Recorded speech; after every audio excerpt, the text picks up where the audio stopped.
How's everyone?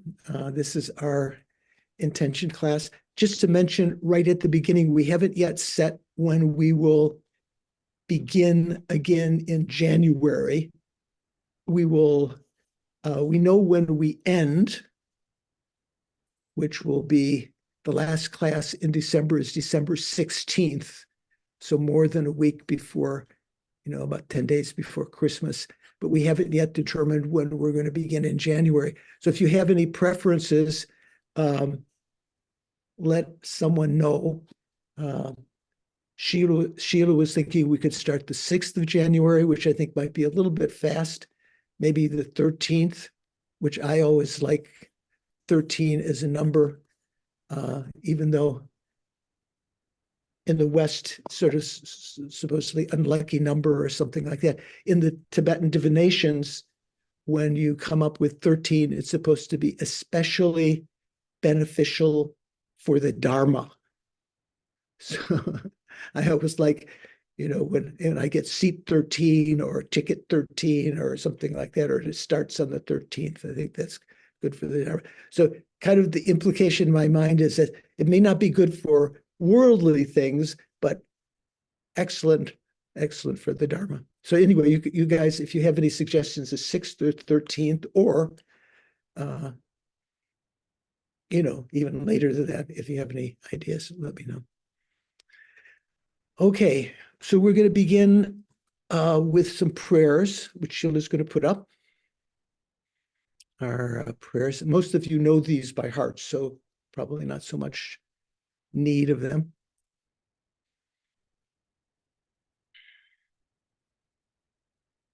Sheila, do you know how to get rid of those little things on the side there? Oh, maybe you're on a PC. Okay, it doesn't matter.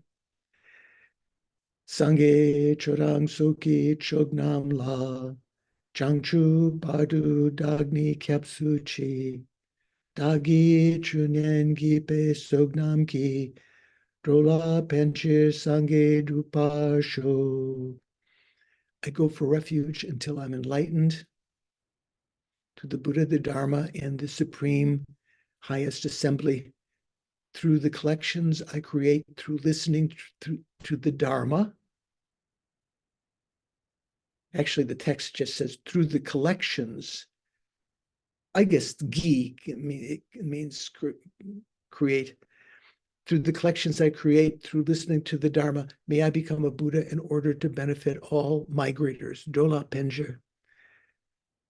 Sangye churang soki chognam la changchu badu dagni kapsu chi dagi chunen gipe sognam ki drola penchir sangye dupa sho. And a short mandala. Saji poki me Sajipo-ki jugxing me-to traum ri-rab ling-ji ni-de-gen-pa-di Sangye-shing-du mik-te-u-wa-gi Trokun-nam-dak-shing-la Chupasho. I think of this as mandala offering is like a great sense of renunciation, great offering, the whole universe.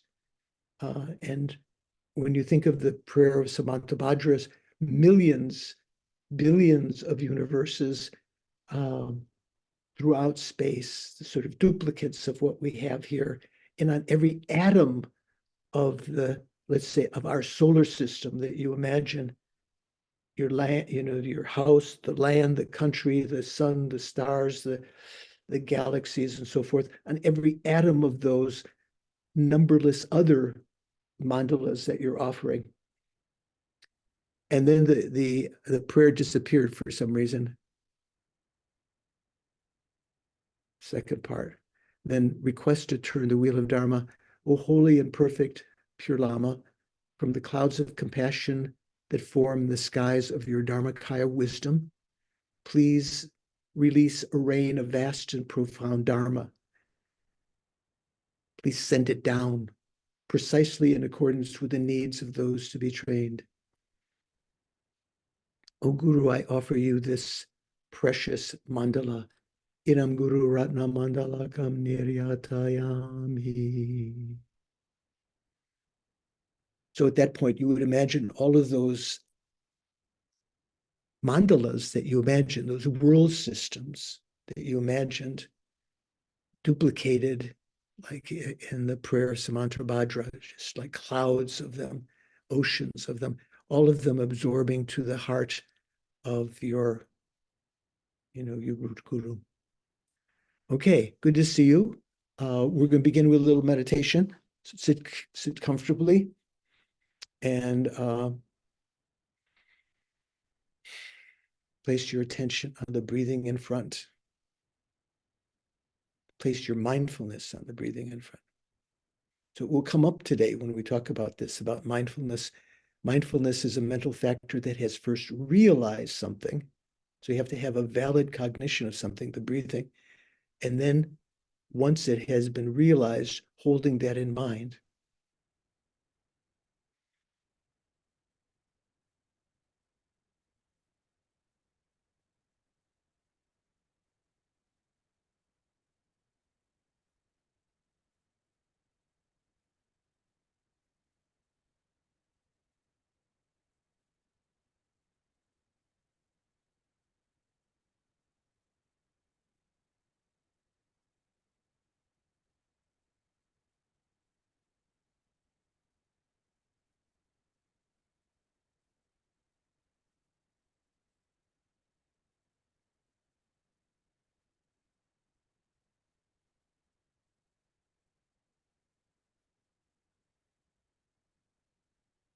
Might have to control yourself if you're someone who's often thinking of many things, planning and remembering. Let go of those other trains of thought. This is the reason for watching this, to calm down the mind. Place all of your mindfulness just on the respiration, whether you're breathing in, whether you're breathing out, whether it's long or short.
Then turn your attention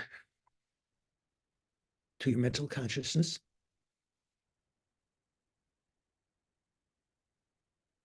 And try to recall or to first generate the sort of understanding of its nature, its conventional nature as being clear light, absent of any obstruction to the arisal or reabsorption of conceptual activity into the consciousness, mental consciousness, like a clear sky.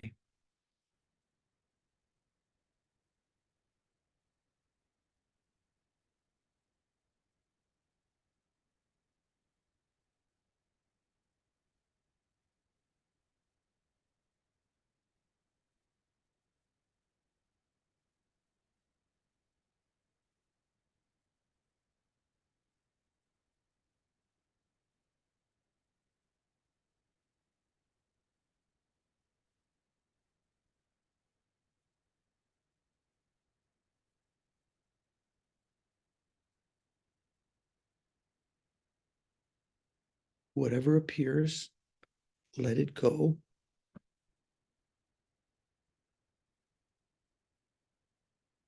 And ask yourself, what is the consciousness that is apprehending this appearance? What is its nature?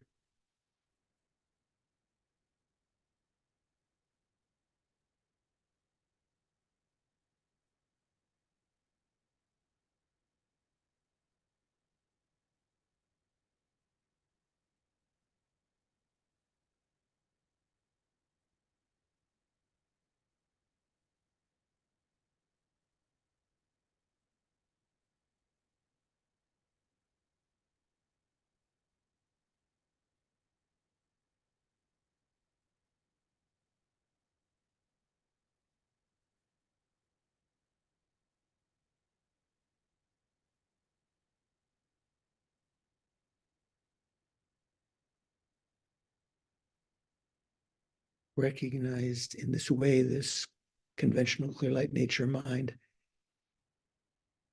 is understood to be our conventional Buddha nature, our developmental Buddha nature, as opposed to the ultimate Buddha nature, the not abiding Buddha nature.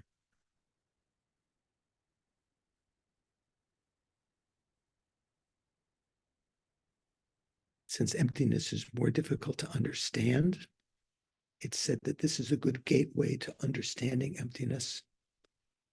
What appears to your mind is just a non-affirming negation, the lack of any obstruction to the arisal or reabsorption of thoughts.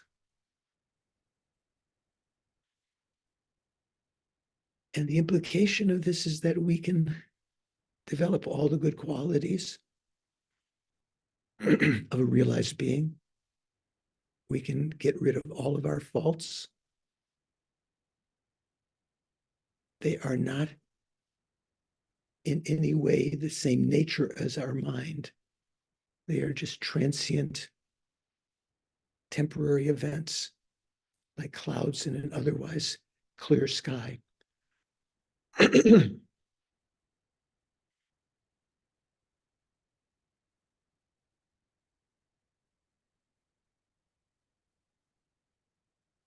I have everything I need with this clear light state of mind. And in particular, being able to recognize it now is due to this auspicious moment of having a life of leisure and endowment,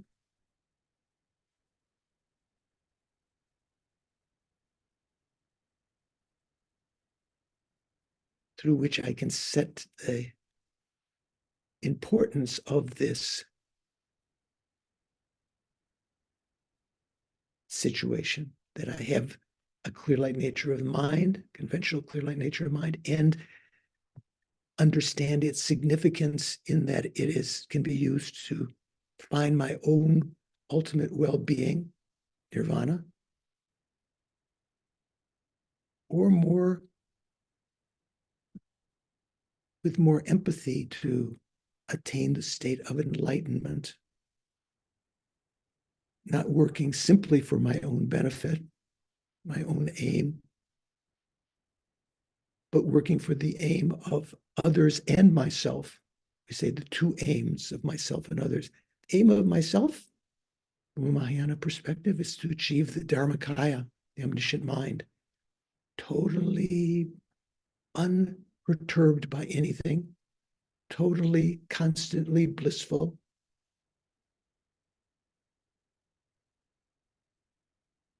And the aim of others is to be able to, from that omniscient state, being able to emanate the form bodies, the rupakayas, the sambhogakaya, the body of enjoyment that teaches to the Arya Bodhisattvas, and to emanate the Nirmanakaya, universal teacher, for instance, or even other emanations that don't fall under the Dharmakaya.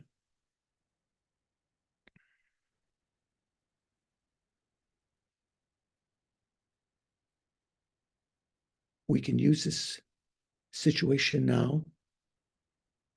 We have everything we need. We don't need more money or more prestige.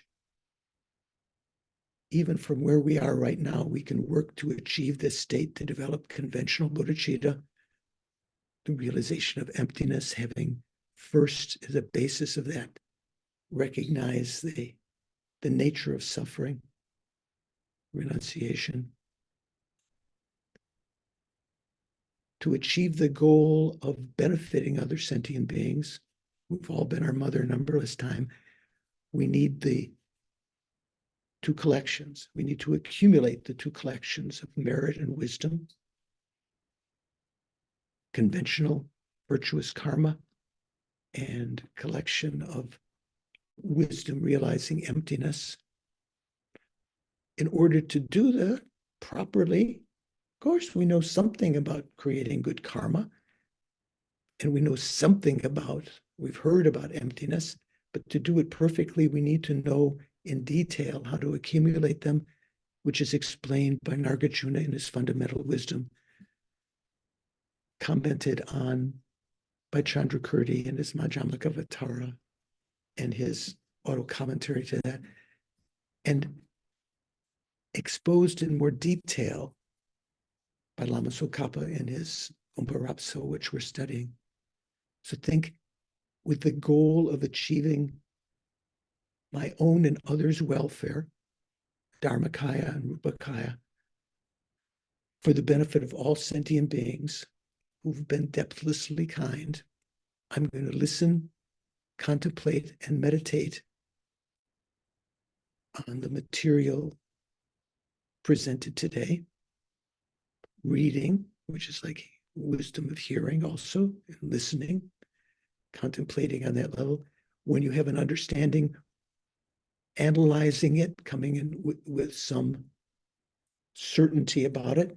And when that certainty comes, holding that single pointedly, that develops the third wisdom, wisdom of meditation, wisdom arisen from hearing, a deeper wisdom arisen from contemplation, and most supreme, the wisdom arisen from meditation. Once you hold single pointedly, ultimately with a combination of tranquil abiding and penetrative insight, the meaning that you've ascertained through contemplation. I'm going to participate today in order to achieve enlightenment for the benefit of all sentient beings.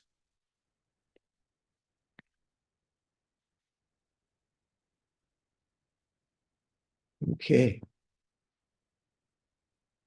Sheila has her trusty kitty cat. You see that? This is the same kitty cat that's been with us many times, Sheila, or you have more than one? Okay. So, hi, Anne. Hi, KT. Mikhail. Ah, John is here. Okay, good. I'm glad. Rocio and Suvash. Good to see you again. William's in the background there. I was saying good that John is here because John had asked, he sent me a question during the week. I'm not sure if he didn't comment on after I gave some answer. You did get the answer to that question? Okay. Yes, I did. Thank you. It was Can you relate what you were asking and what I answered? Yes, be happy to. And I'll give the context first of my asking you a question. Certainly, I thought about this question, but I specifically asked it because for some reason, actually, I do not know the reason. My wife Claude had asked me if there was something in like Indian kind of spiritual lore about somehow like the proof of a true guru, or when your true guru appears to you, that they are capable of shape-shifting. And I replied that actually I hadn't heard that one, but then we went on to talk about there was actually a pretty interesting one of Vishnu's avatars does do some really fabulous shape shifting.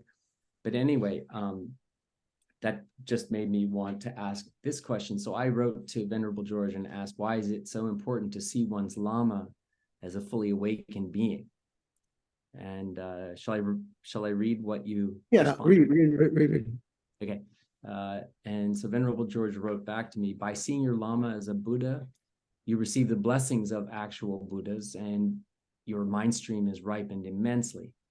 By following their instructions while seeing them as an emanation of Buddha, you accumulate immeasurable merit, as if you were actually following the instructions of the Buddha. In seeing them as a Buddha, you create the karma to meet with actual Buddhas in future lives. That is just a fraction of the benefits, and then lots of emojis. So the essence of that is sort of the nitty-gritty is in terms of properly relying on the guru, which people sometimes translate as guru devotion. The essence of that is that if you receive correct instruction, or I say, if you follow the instructions of an omniscient being, let's say the Buddha, or if you believe Jesus Christ was, someone who had achieved some state of none higher for an ordinary being. If you follow their advice, you receive very great blessings, provided that those individuals are reliable and so forth. And we assume in the case of Buddhism, the Buddha is a reliable teacher, pramana, and that those with open minds see the teachings of Christ within the context of Buddhism as being right on. If someone slaps you on one cheek, offer the other, and you reap what you sow. So many teachings that seem to be concordant with the Buddhist understanding. If you follow those teachings of a reliable being like that, you receive immense blessings. On the other hand, if you have, and of course, those are distant. We don't have direct contact with Christ or Buddha and so forth. But on the other hand, if you follow the advice of a teacher who is present now, whether it be your mom or your school teacher or your guru or whatever, you receive immediate blessings. Again, provided the instruction they're giving is reliable, and not saying that it's good to go out and rob banks or something like that. If the instruction you're receiving from a teacher, someone who is superior to you in knowledge and so forth, you receive immediate blessings in the sense that it can change your behavior and bring about understanding immediately. If you can combine the two, if you can have a present guru, teacher, who you see as perfect, like the Buddha or Christ or whatever, you receive not only immediate but immense blessings. So that's kind of the essential point of relying on the guru. It's kind of a double whammy, not just like a college professor that you think knows more than you, and so you follow their instruction, but you don't think of them. You don't necessarily receive the blessings then of having considered what they were imparting to you as being of ultimate importance toward your spiritual development. You didn't see them as a Buddha, but if you see your instructor as an emanation of the Buddha like that, you receive both the immediate and immense blessings. Okay, so I just wanted to share that with you. So how are we doing? Anyone have any, excuse me, I've had a frog in my throat for a couple of days. Any of you have any Dharma itches that you need scratched before we begin? I have just John, yes, okay. Yes, thank you, Venerable George. That I followed the video of recording of last class, and I found that there was obviously a very difficult point being discussed about the try to remember this correctly. The distinction between the appearance of a conjured illusion, and I'm trying to remember what was the other thing. What was it being compared with? Shoot, I should have prepared this. Sorry. The rope and snake. Oh yes, rope and snake. Thank you very much, Mikhail. So I absolutely utterly failed to appreciate what was being presented as the supposed difference between those, and even why it was being suggested that they be different. Because and then let me add one more thing. If it actually required that you concede to the actual ability of somebody, to create hypnotic suggestion in a group of people like that. So these two examples are sort of renowned by two different traditions. The Svatantrikas mainly use the example of the magician's illusion in order to explain about their view of true existence and how minds, like the ignorant mind, the samvritti, that we usually, in this context, we're calling the concealing mind, but it also means samvritti can mean the conventional mind or the nominal mind, how the samvritti mind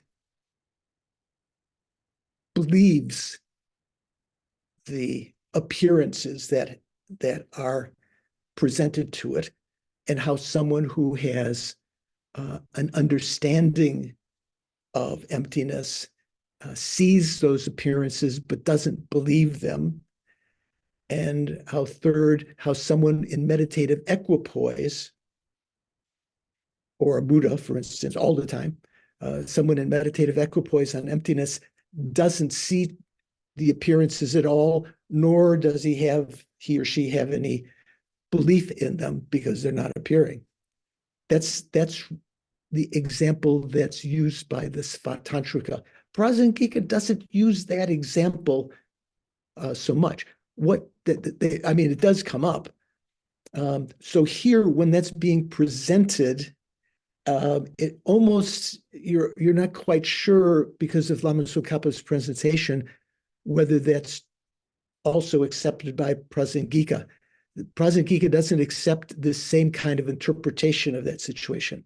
The example that is renowned in the Prasangika is that of a striped rope. Can be just a rope, but striped rope, because oftentimes a snake has some kind of coloring on it that varies, right? So in a darkened place, looking askance, you see a coil of rope or striped rope, and that your mind believes that there is a snake there, and you get afraid or cautious and so forth. Those are two different examples. So something that I mentioned before we began the recording, just in answering the questions, when Lama Tsongkhapa is presenting here in these sections about the Svatantrika point of view, which we're still on right now, it almost, you might get the impression that Lama Tsongkhapa is agreeing with them. He's not putting any asides in there, but like the Svatantrika say that, but that's baloney. That comes later. That'll come in the Prasangika section. Do you know that expression, baloney? Do you have baloney in Germany, Nadine? No? That's an American expression, sort of like when you go to the supermarket and you're going to get some sliced meat to make sandwiches. When I was a kid, the cheapest one is bologna. It's kind of like something they put all these different parts together, they grind it together. So something that's bologna is not worthy of your esteem. Okay, just so you know what that means. So when Lama Tsongkhapa is presenting this Svatantrika presentation here, he's not making any asides. So you might think that he agrees with it, which is completely in accordance with the Tibetan tradition of, let's say, debate. When you're debating, you're holding a point, you have to take the aspect of defending your position, even if it's a wrong position, ultimately, and the degree to which you can convince others of that position, even if it's wrong, by your mental gymnastics, is considered a sign of sophistication and education and understanding. So Lama Tsongkhapa, when he presents this, he's presenting it in such a way that he's trying to give authentically what the Svatantrika said and their understanding of that. There's a book, maybe Paul remembers, I don't know if John ever read the Kunshi Kadel. John, did you ever read Kunshi? Paul, do you know Kunshi Kadel? The difficult points of Alaya Vijnana, composition by Lama Tsongkhapa. Gareth Sparham translated it. Yes. In fact, I was reading it. I've been reading it just recently because Joe Wilson's dissertation is on Kongtrul Jigme Wangbo's commentary on that text that he did for his dissertation, and he integrates the oral commentary of 4 different abbots of, I think, yeah, exactly. So he has the oral commentary of, I think, the abbot of Ganden Shartse, Drebung Losling, Drebung Gomang, and I think one of the Sarah abbots. And it's an amazing text. Yeah. So that would be an interesting thesis to see when it gets out. So in Kunshi Kadel, I remember the preface to it by the translator Gareth, who translated it into English. Gareth Sparham, very good translator. Gareth said, I think he said something like this: there was a Japanese dentist, I think it was, who wrote to him and said, "Oh, your book is so welcomed because this proves that Lama Tsongkhapa was a Chittamatran, because Kunshi Kadel, Kunshi means alaya vijnana, which is the main, sort of one of the main prepositions, axioms of Chittamatra, right, or Yogacara, that there is a foundation consciousness which can be posited as the person and so forth, and many points about it. Very, very difficult subject. So that's what Lama Tsongkhapa wrote a text called "The Difficult Points of Alaya Vijnana." Kunshi means alaya vijnana. Kadel, ka means difficult. Del means explaining the difficult points.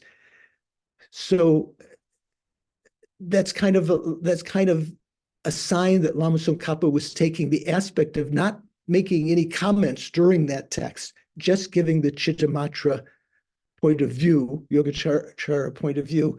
And this person, if you read the preface, maybe I'm wrong, I think it was a Japanese dentist, but it's someone, why the person thought, oh, Lama Tsongkhapa is a Chittamatra. So you might think here in this context, when he's explaining the Svatantrika, oh, Lama Tsongkhapa is a Svatantrika, but that's not the case.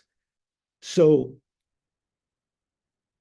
the example of the horse or elephant or anything else, that's just the example. In Tibetan, we say talang.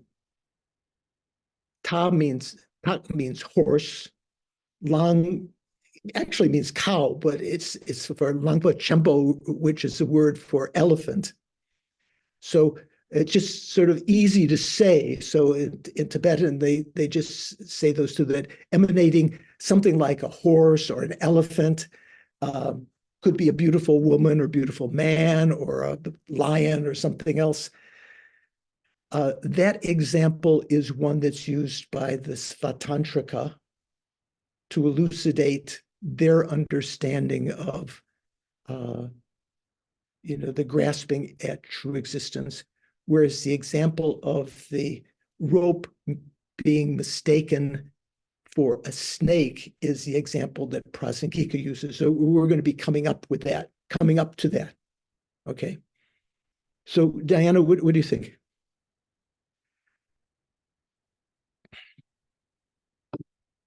Thank you.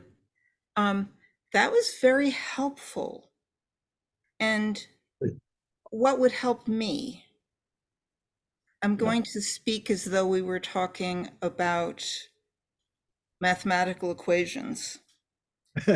Is if you were very explicit and redundant about saying there's a lot of stuff in a bracket here. Right. This is where the bracket starts and ends. There's a negative sign in front of it, by the way. There's a what? A negative sign in front. Oh yeah, you're using a bracket. mathematical analogy. Okay, yeah. Right. So no, this is not what we believe in this school, but I don't always know exactly where the bracket starts and ends. That is the chunk. Well, the brackets here are meant to explain this Svatantrika position. So there's none of that bracketed material. I think in general, I may be wrong, none of that's like an aside. Oh no, other than, I think that's right. None of that is meant to deny anything that the Svatantrika is saying. Okay. Stephen, I'm sorry, you're not finished. Go ahead. I'm sorry, what I'm referring to is the thing where you said it is in the debate tradition that one states as affirmatively and convincingly as possible the interpretation one does not think is the most correct prior to correcting it. Right.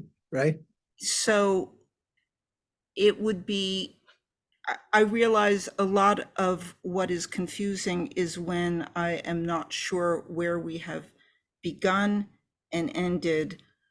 This is the respectful, accurate description of an argument we are about to disagree with.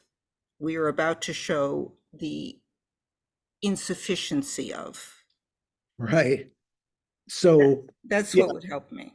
yeah. So here, these sections on the Svatantrika are presenting the Svatantrika point of view, which will be refuted by the Prasangika. Mhm. In order to understand the Prasangika position Yes. better, it's Yes. kind of the famous example we've mentioned so many times, like the steps up a staircase to get to the top, the finest understanding. You have to sort of understand, you have to take the steps before to see what was being refuted, how the Sautrantikas refuted the Vaibhashika, how the Chittamantras refuted the Sautrantikas, how the Svatantrikas, Svatantrika Madhyamaka refutes the Chittamatra, and then finally how the Prasangika refutes the Svatantrika. So we're up on this higher level right now, and it sometimes presupposes a lot of background of those earlier steps, so that can be confusing. We're kind of on the step where we're trying to be Svatantrikas for a couple of minutes to understand what their point of view is and come to the conclusion, yeah, that makes some sense. And then in the Prasangika section, which is coming up just after that, that will be shown to be incorrect, not sufficient. Stephen. Just can I say just one more thing, which is Okay. when I taught my children that when you were speaking about somebody you disagreed with, you needed to state their position in a way that the person you disagreed with would consider accurate and respectful. Right. And so that is, I think, sort of similar to this debate tradition. We're going to present the viewpoint we think is incorrect as accurately and fully as possible first. Respectfully, yeah.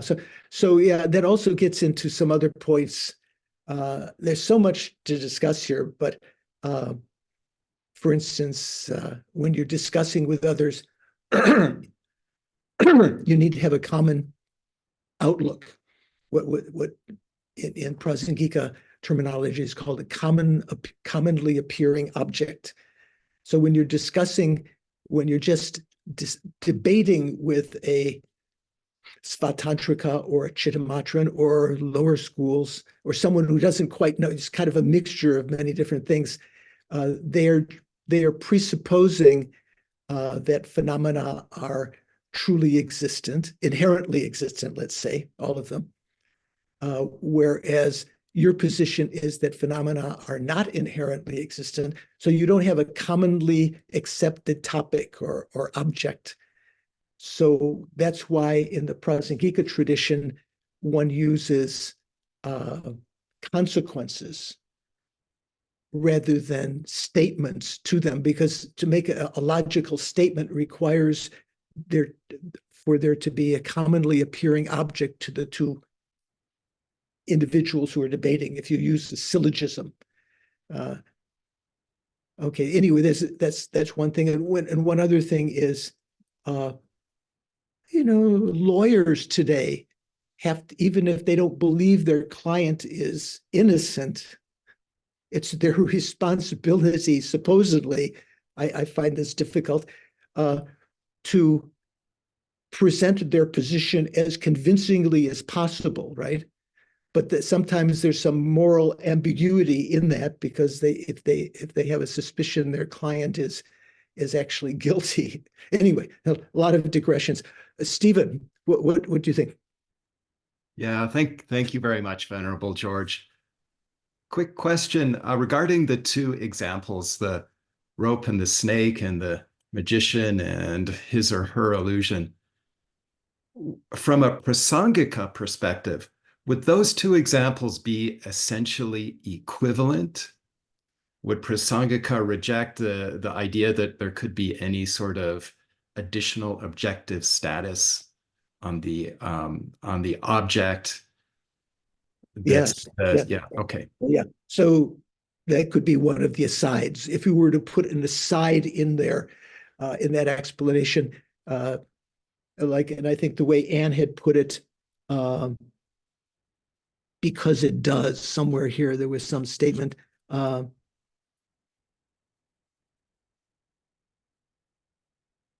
You didn't have to add the provision in general in some statement, because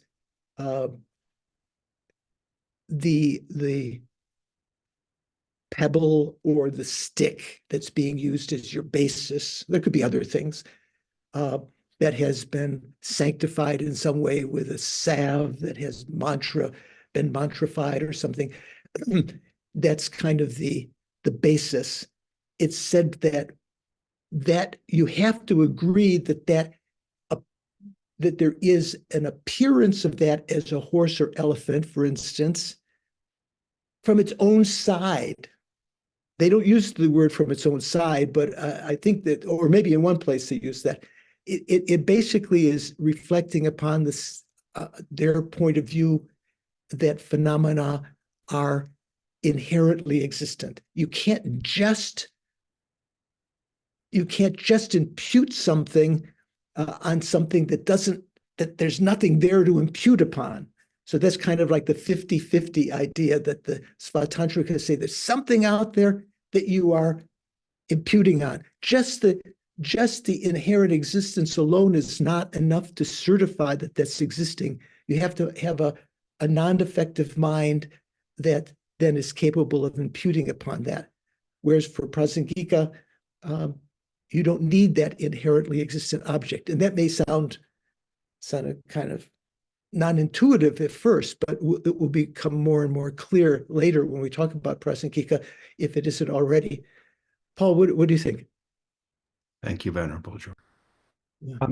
Yes, Venerable George, I was just going to, just a short note that I actually asked some similar question once to Gyume Khensa Rinpoche about sort of this distinction between, either something being a false appearance and something having that actually was real. I think the example I used was, I said something like, well, in the first moment of a consciousness that sees a mirage and the first moment of a consciousness that actually sees water, what's the difference between the two? Because both appear to be water. Mm-hmm. And he said, I think it was about conventional valid cognition.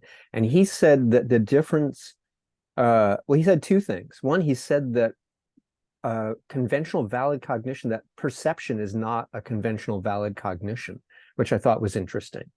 The perception of a mirage. Yeah, well, that the sense faculty of sight could not give rise to conventional valid cognition. Yes. And then the second thing he said was that the difference had to do with the object. And he said that in the case of actual water, and the expression he used was dakshi tsema, a valid basis of imputation. Bao rata da gasadak, a valid, bao da gasadak, a valid basis of imputation. And I get the impression that this is sort of what Tsongkhapa is saying here in terms of making this distinction.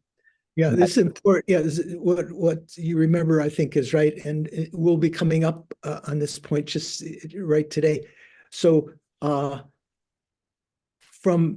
there's a confusion that Lama Tsongkhapa is going to try to elucidate here, that people mistake that the lower schools, the Vaibhashika and the Sautrantika, therefore, because they believe that phenomena are posited by the power of the mind, so they believe that phenomena are certified as existing conventionally by consciousness, by sema, by a valid cognition, by a pramana, that therefore that's similar in terminology to the Svatantrika's assertion that phenomena are posited by a non-defective mind.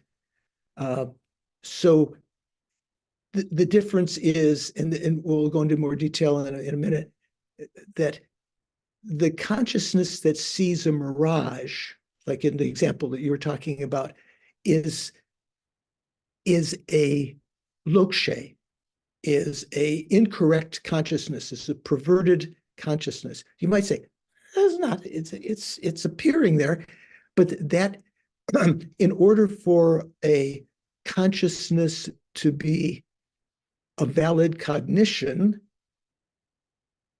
it has to have an existent object. And if what is appearing is water, or let's say more tangibly, a horse or an elephant, which doesn't exist there, those are non-existent in essence. They appear, but they're non-existent. Say, for instance, maybe the horns of a rabbit appear to you, but they're non-existent. So to be posited has a different meaning here in the tradition of the when you talk about pramana, when you talk about conventional existence is posited to exist by a valid cognizer. Anyway, they'll become a little more clear. Keep that in mind, though. The example that Paul mentioned about the mirage, that's a good example. So let me continue on. Okay, some good questions, but now we've got our work to do. So we're on page in Jumpa. If you have the written text 176 in Anne Klein's book, page 170. And this is where we ended last time. So I'll just read the paragraph before it. Failing to draw this distinction, many appeared who considered, quote, that which is capable of withstanding reasoned analysis, or, unquote, or, quote, an entity capable of withstanding such analysis, to be the measure of the object of negation. Venerable? Yes, sir. I think that was the week before.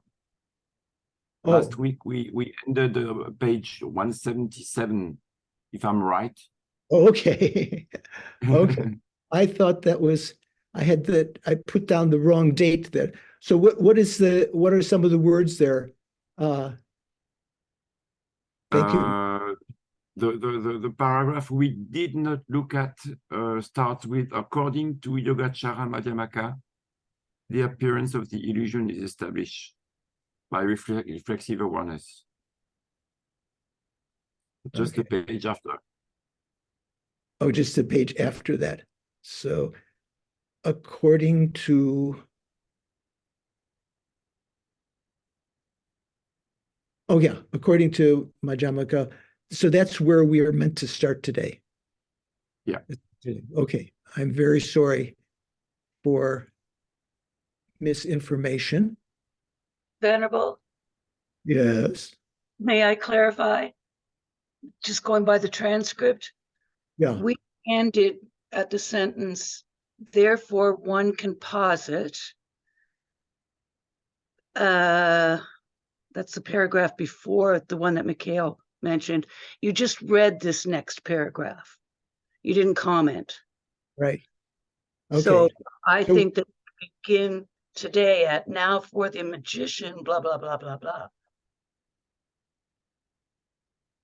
Okay. Now I'm confused here. So Sorry. I have, by comprehending this point well, one will be able to avoid the confusion. One paragraph more. One paragraph more. But the next paragraph starts, according to Yogacara Madhyamaka. Is that the... No, the previous paragraph. Okay. In my electronic edition, there doesn't seem to be a separation of paragraphs. Okay, let me just read from what we had here before. I'm going to even go a paragraph before this. This is how, on the basis of the analogy, one apprehends something to be posited through the power of mind, or not posited through it, not posited through the power of the mind. So when an appearance is perceived in relation to a given basis, there are two possibilities. One where what appears constitute its mode of existence as perceived, and another where it does not. So what are we talking about here? We're talking about the applying the example of the illusion of a horse or elephant perceived. Let's say let's say horse. In Tibetan, you can put the two together, and it's just easy to say, but you have to say horse and elephant. It gets much longer. So the illusion of the horse is seen by the magician as just posited by the mind, but is seen by the audience as having some mode of existence from its own side, not just posited by the mind, right? And Klein said, in terms of an example, those are how something is conceived to be posited by the force of an awareness and is conceived not to be posited by the force of an awareness.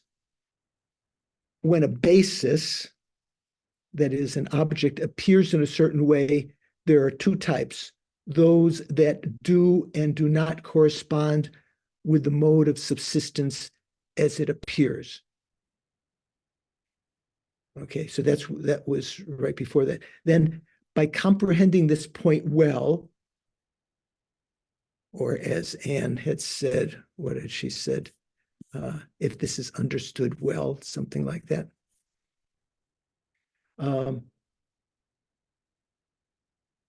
page 171. When you understand well this presentation of how phenomena are posited through the force of the mind, according to the Svatantrika school.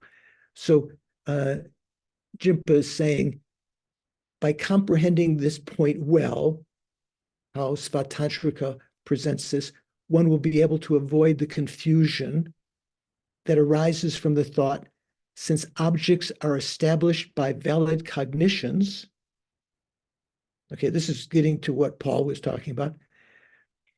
Since objects are established by valid cognition. So what does that mean? When we say established by valid cognition, we have a certain meaning of established or posited.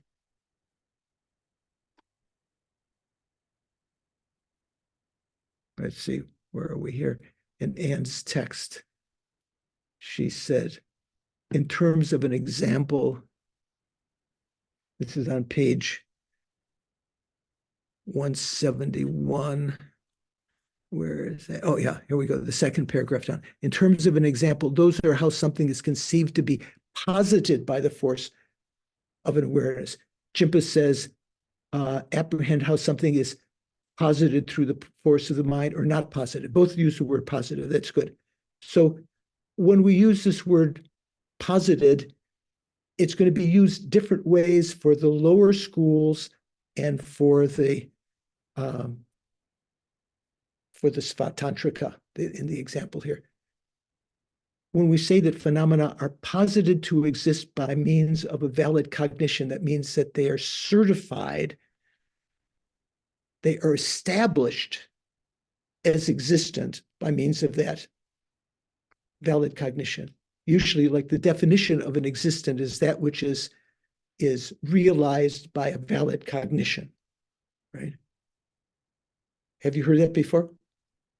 That which is realized by a valid cognition. So a valid cognition is something that in relation to the object, it is verifies that the object is real. So this is how, so by comprehending this point well, one will be able to avoid the confusion that arises from the thought, since objects are established by valid cognitions, that's the general position. That means that they are established by valid cognitions. That's what the lower Vaibhashika and Sautrantika would be saying. And since valid cognitions are themselves consciousnesses or awarenesses, here he says cognitive states It's a Tibetan lo, like we say lo rig or so forth. Since valid cognitions are themselves low awarenesses or cognitive states, their establishment of the objects would constitute the objects being posited through the power of cognition, through the power of lo, through the power of awareness, through the power of the mind. That's the Svatantrika position.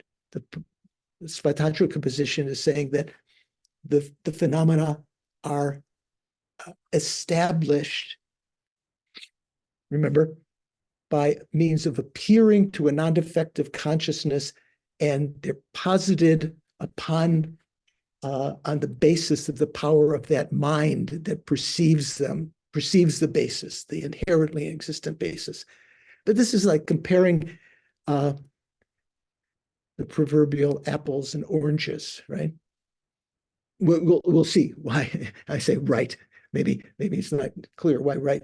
Since objects are established by valid cognitions, and since valid cognitions are themselves cognitive states, the lower tenets would agree with that. Everyone would agree with that. They're cognitive states, but they wouldn't agree that their establishment of the objects through valid cognition would constitute the objects being posited through the power of cognitions, which is not what the lower schools are saying, not how Prasangika would understand the situation at all. In that case, Jimpa says, true existence would be negated even in the system of the Buddhist essentialists.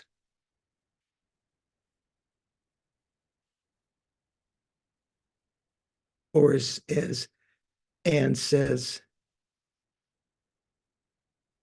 she says, some people mistakenly think objects of comprehension, that is, all objects, are posited through the force of valid cognitions. We agree. I'm using that as an aside. And since valid cognitions are awarenesses, what did Jimpa say? Cognitive states.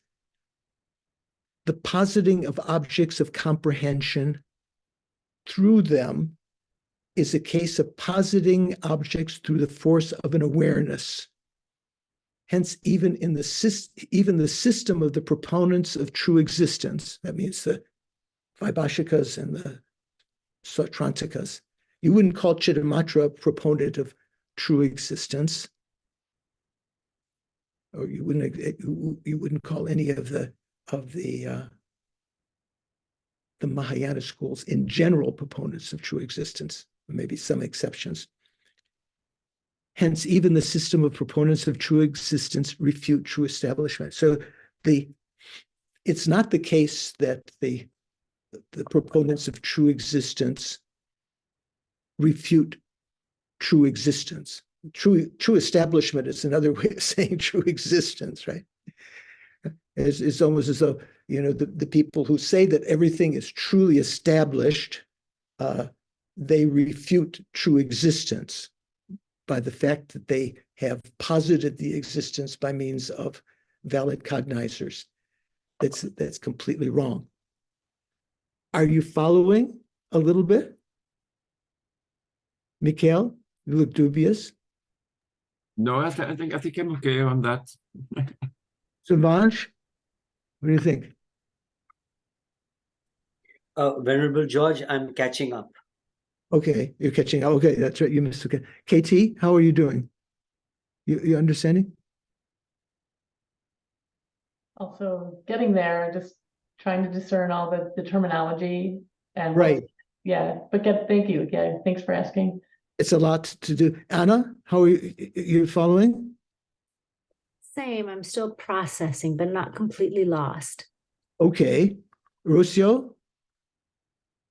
Yeah, right. Okay, good. That's good. That's the honest assessment. Yeah, kind of like, Yeah. I'm trying. I'm Okay. here to try. Thank you. It's very, very, very courageous. Mikhail, what do you think? Yeah, about that, can we say that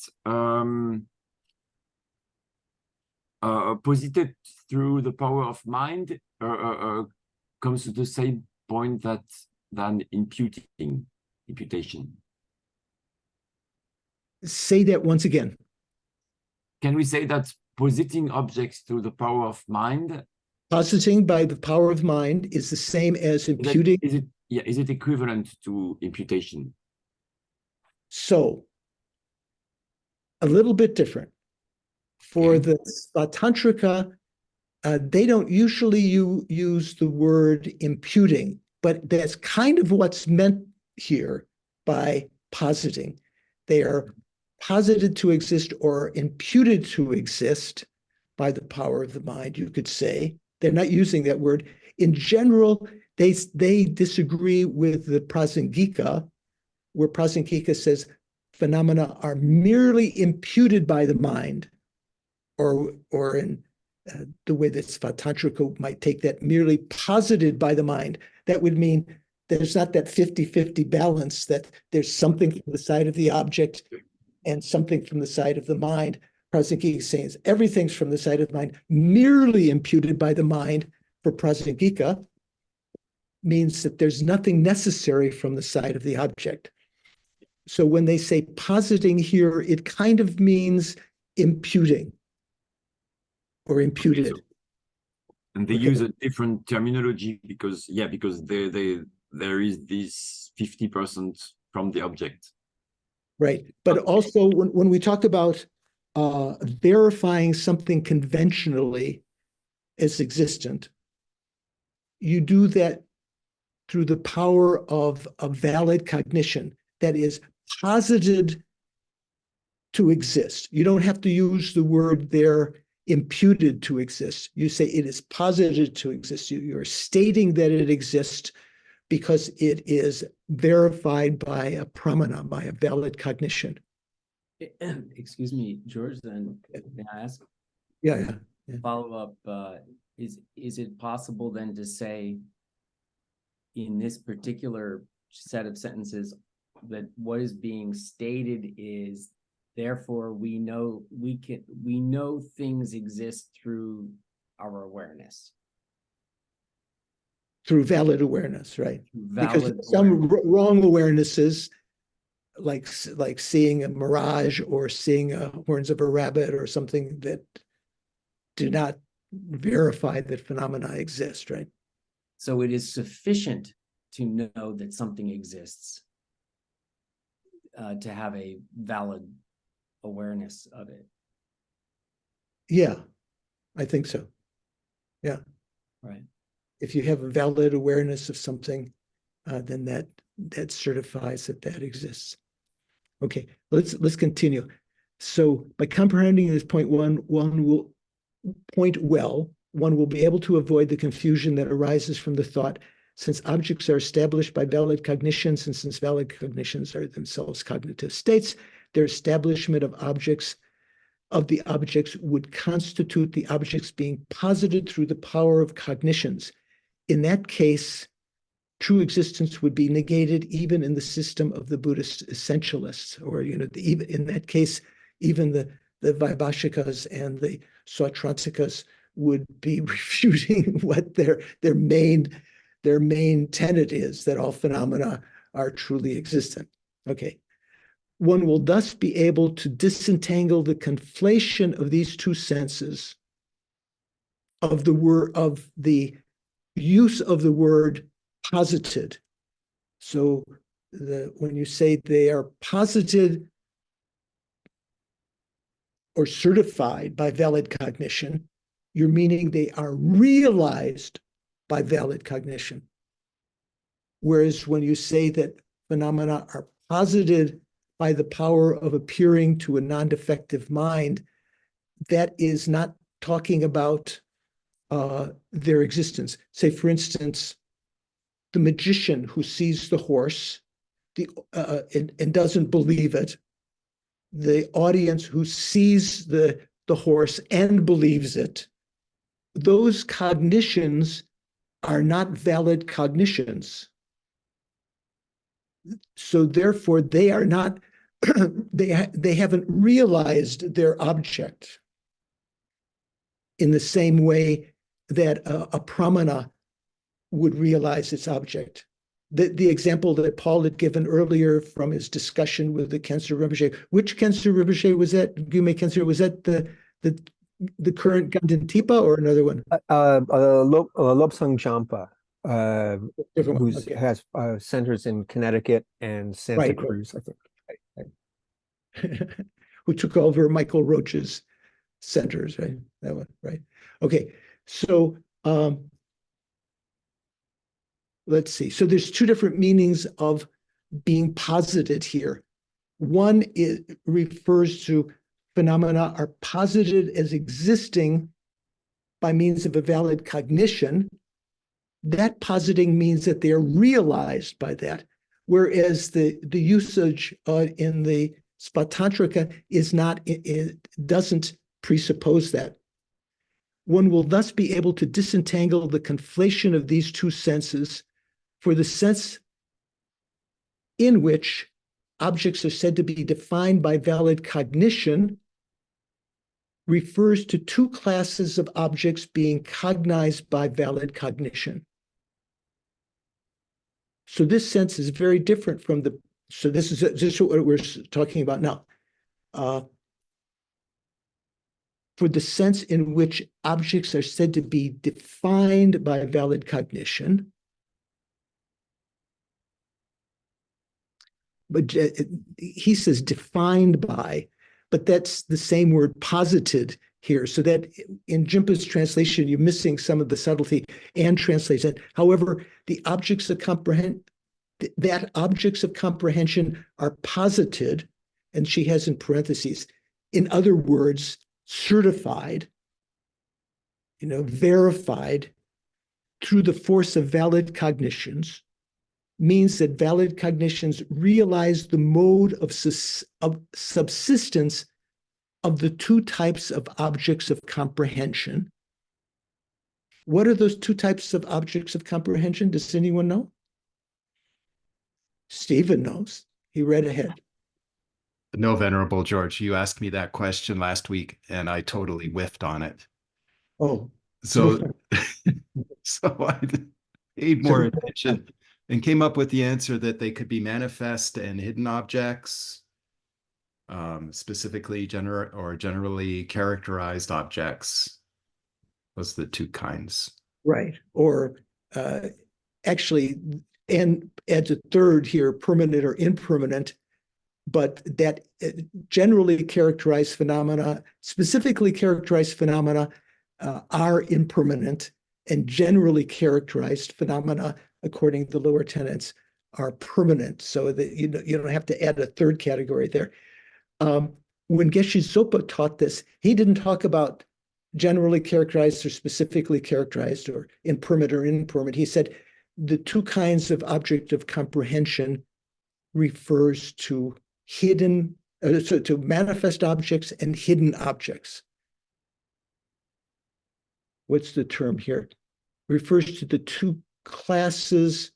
So Jimpa says defined by, that actually the word is posited by valid cognition, that objects are said to be posited by valid cognition refers to the two classes of objects being cognized by valid cognition. What are those two?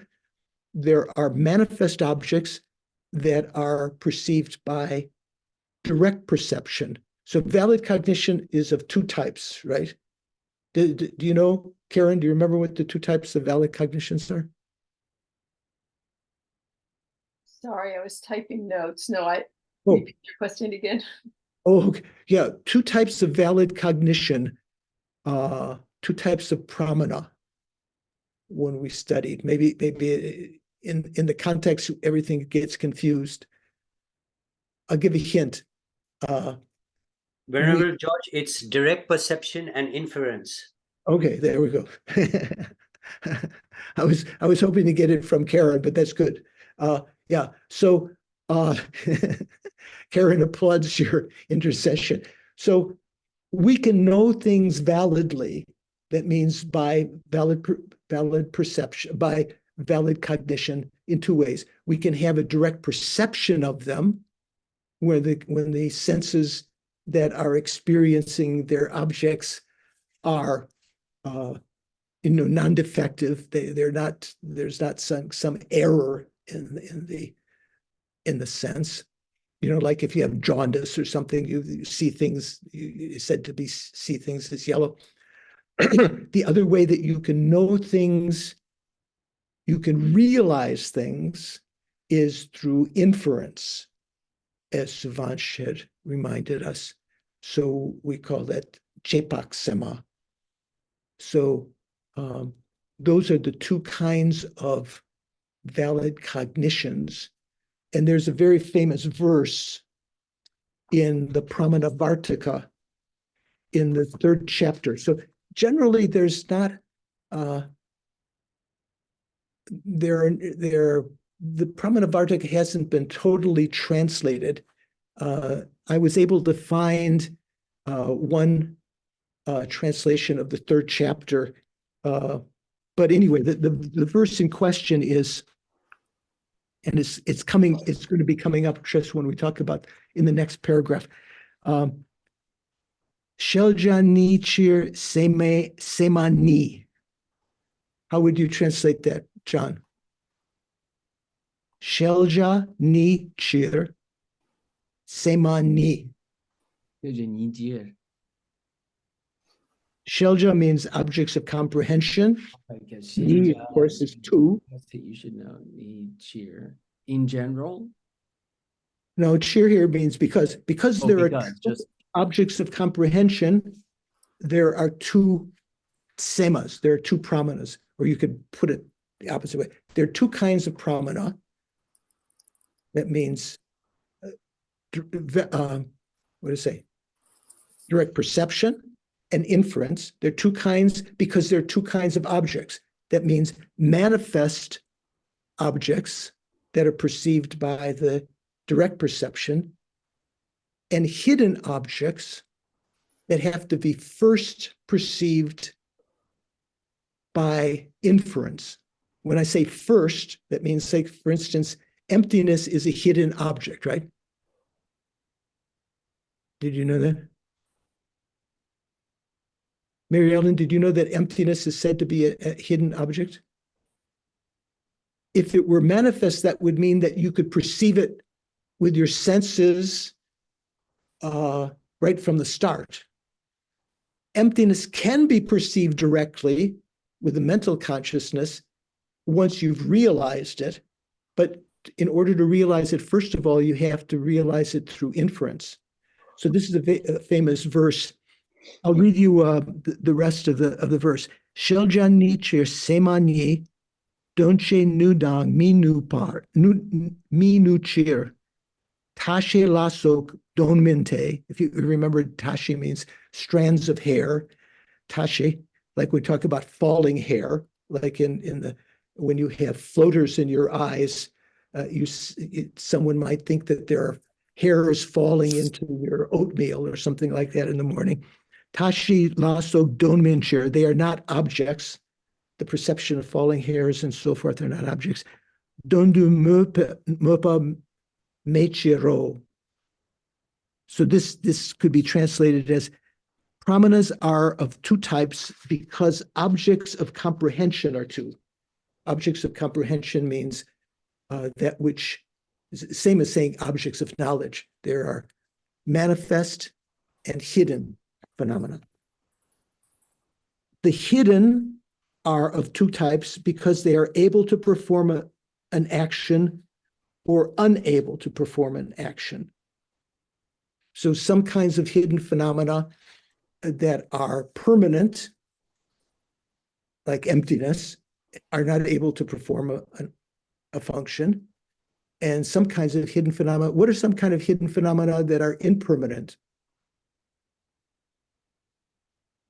A fire on a distant hill. Say again? A fire on a distant hill. Well, yeah, that you can just infer with smoke. Yeah, that's a good example. So in the case of someone who cannot see the fire, so usually the example is within a either a valley or let's say a waste bin in modern terminology, where you can't see the flames, but you see smoke billowing out. You can infer the existence of fire, which is an impermanent phenomena, which means it is able to perform a function. It can burn things. So that's the second line here. The hidden are of two kinds because of being able to perform an action or function or unable.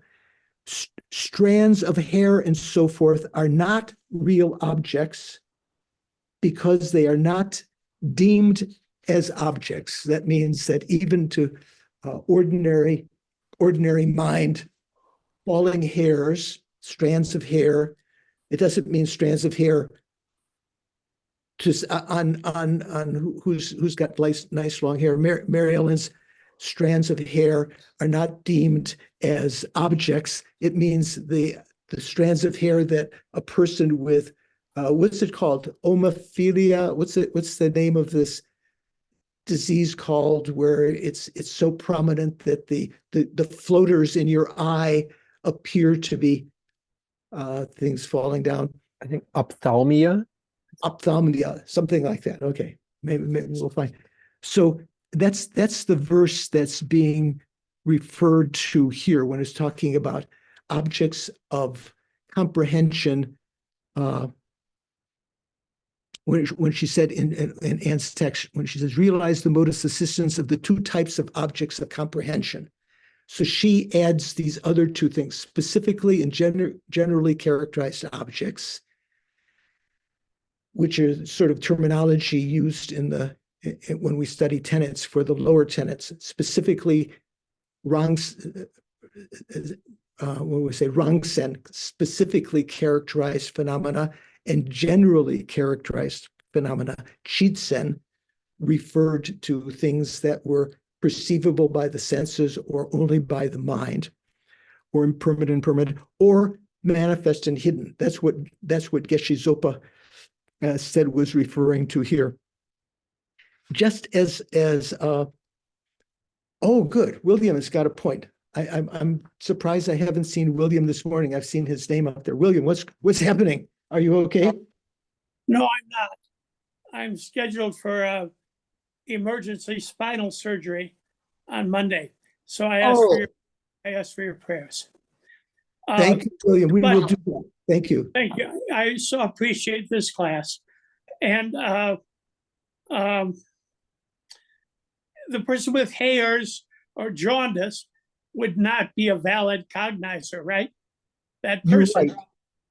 Okay, that's all I that want. particular sense, that particular perception would be a valid cognition, right? Because the objects that it's perceiving do not exist. Right. Or the distorted, they may still see the cereal, but it's distorted by hairs. So they think cereal has hairs. Okay, that's all. But I asked for your prayers. White Tower, Medicine Buddha, Four Immeasurables, whatever you can do. The Rata monks, the Rata monks are praying. The Nikki's praying. So are you in bed right now, or? I'll show you. I just didn't want to. Are you in the hospital? No, I'm in a hospital bed here at home. Oh my gosh. Okay. Oh, William. I didn't want to disturb you. Had you fallen or what? Am I what? Had you fallen?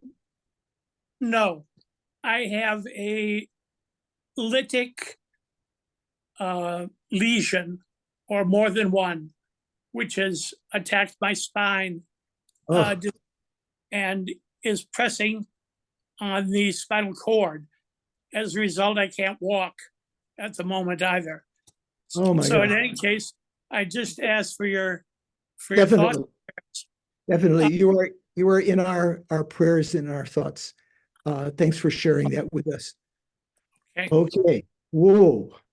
So in this context, if I can continue on, the texts on pramana, like the Pramana Vartaka, were not part of the general curriculum at the Galupa monasteries. That is, during their studies, they usually studied, they had these preliminaries of collected topics, which was from the Pramana literature. We said Judra.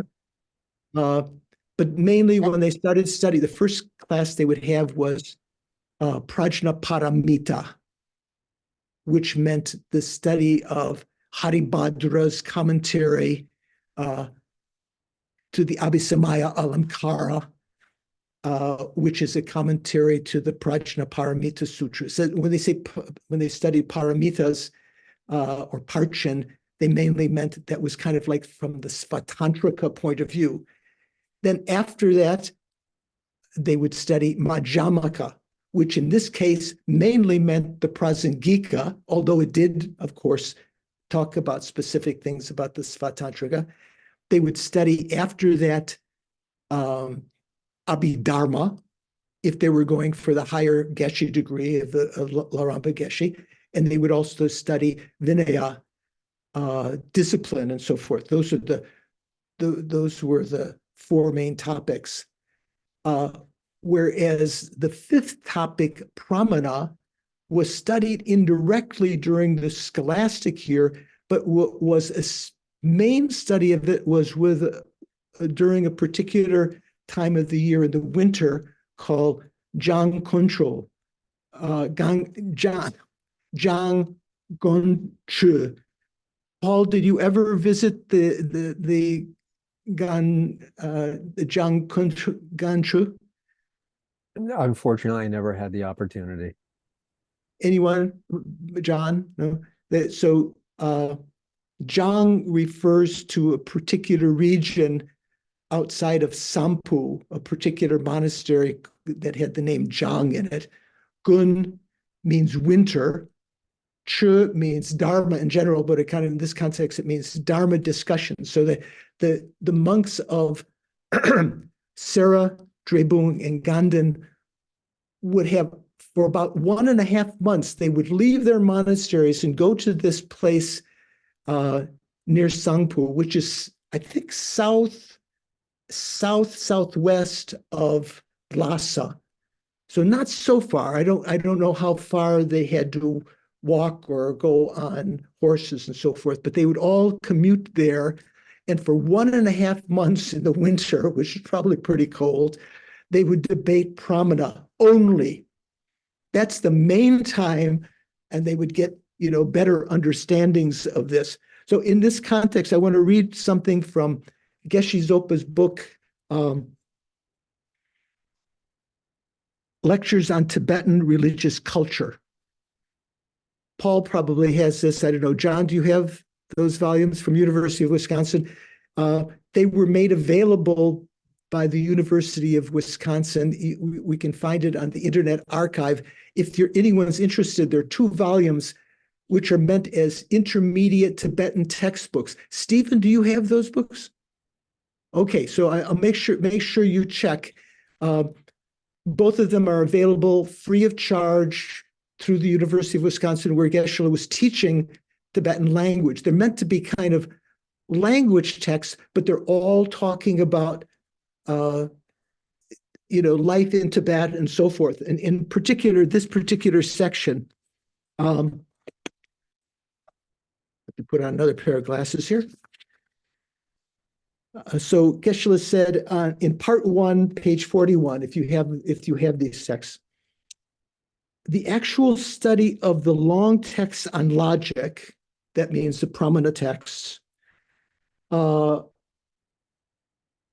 one must do afterwards gradually, after the study of these, Prajna Paramita, Madhyamaka, Abhidharma, and Vinaya. You have to do it separately. That means in the Jankunjo.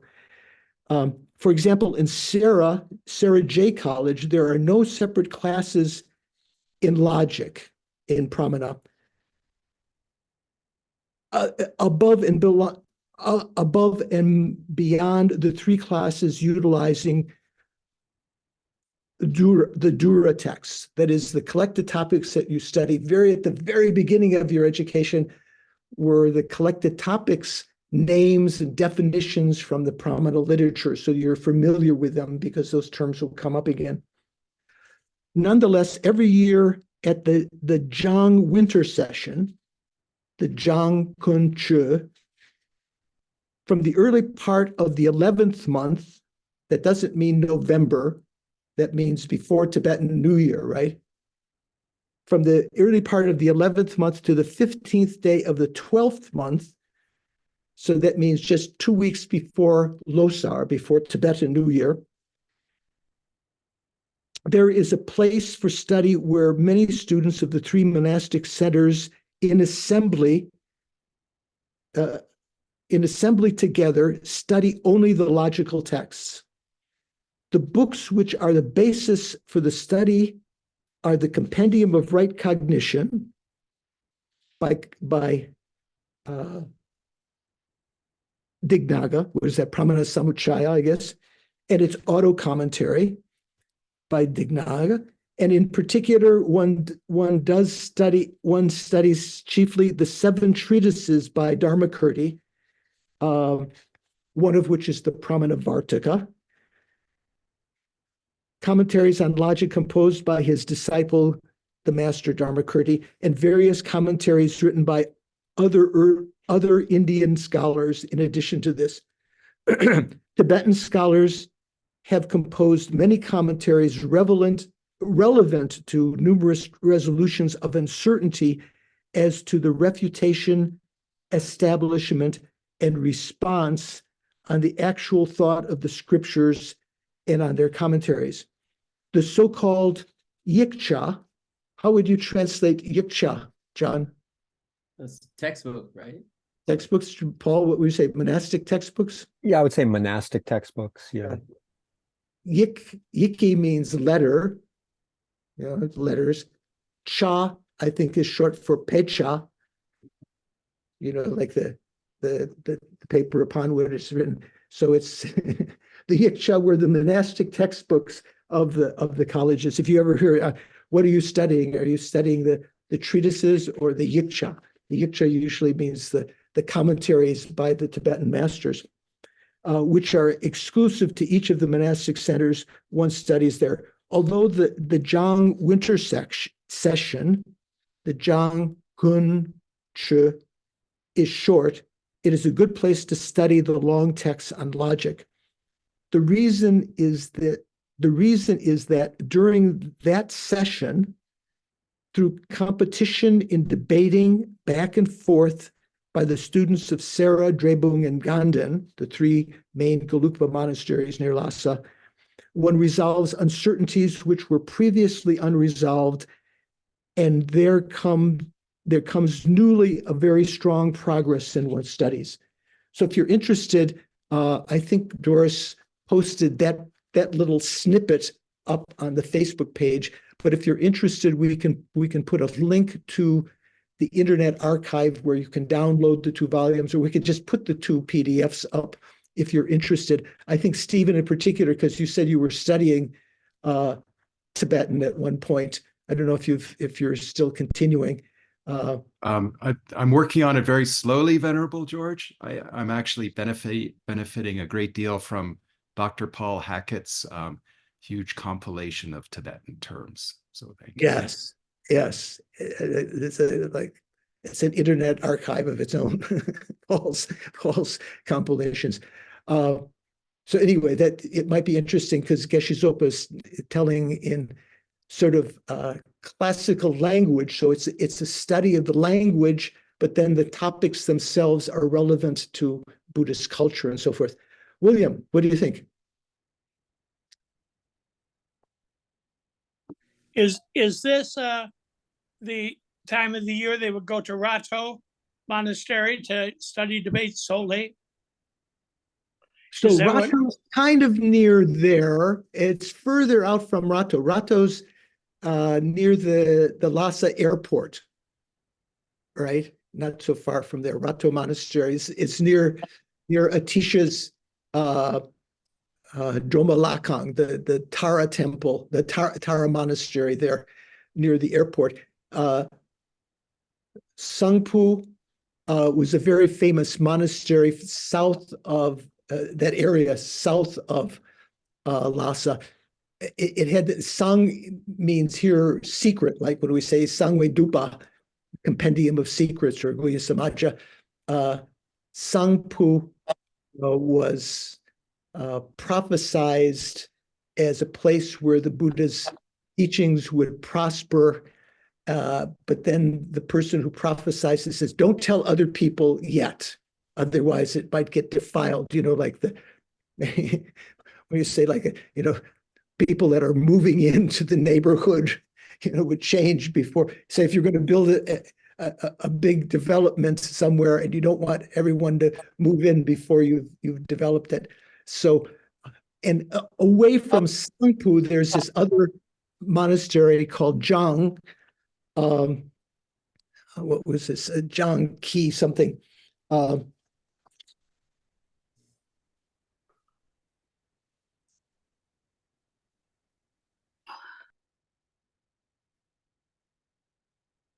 Kime Jiangpu Monastery. So Kime is away from Sangpu. So there, it's a day or several days walk from Lhasa. So all of the monks would congregate there. Okay, so they might have passed Rato along the way, and maybe Rato had its own debate session. So William's mentioning Rato because our dear friend Nikki Vreeland, who is now the Khenso Rinpoche of the Rato Monastery,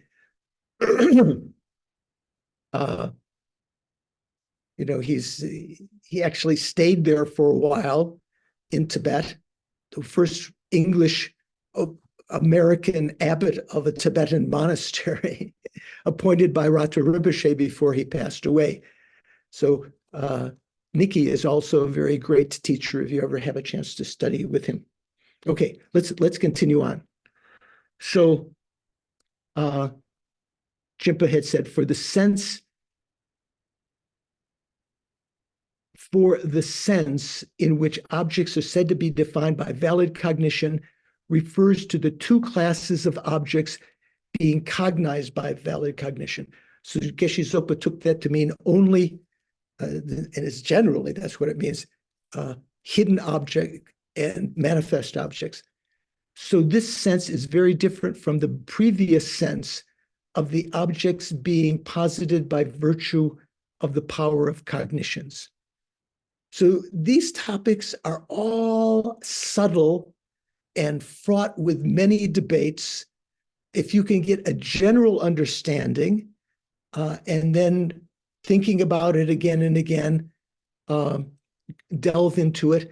Again, when you have a chance to hear teachings like this again in the future, or you're in the presence of one of the great scholars, Tibetan scholars, maybe like when Serkon Rinpoche reincarnation comes again to Shantideva next year, you can ask him or other lamas your doubts that weren't cleared up. You say, we studied Gompa Rapso, but I had this doubt about the Svatantrika section.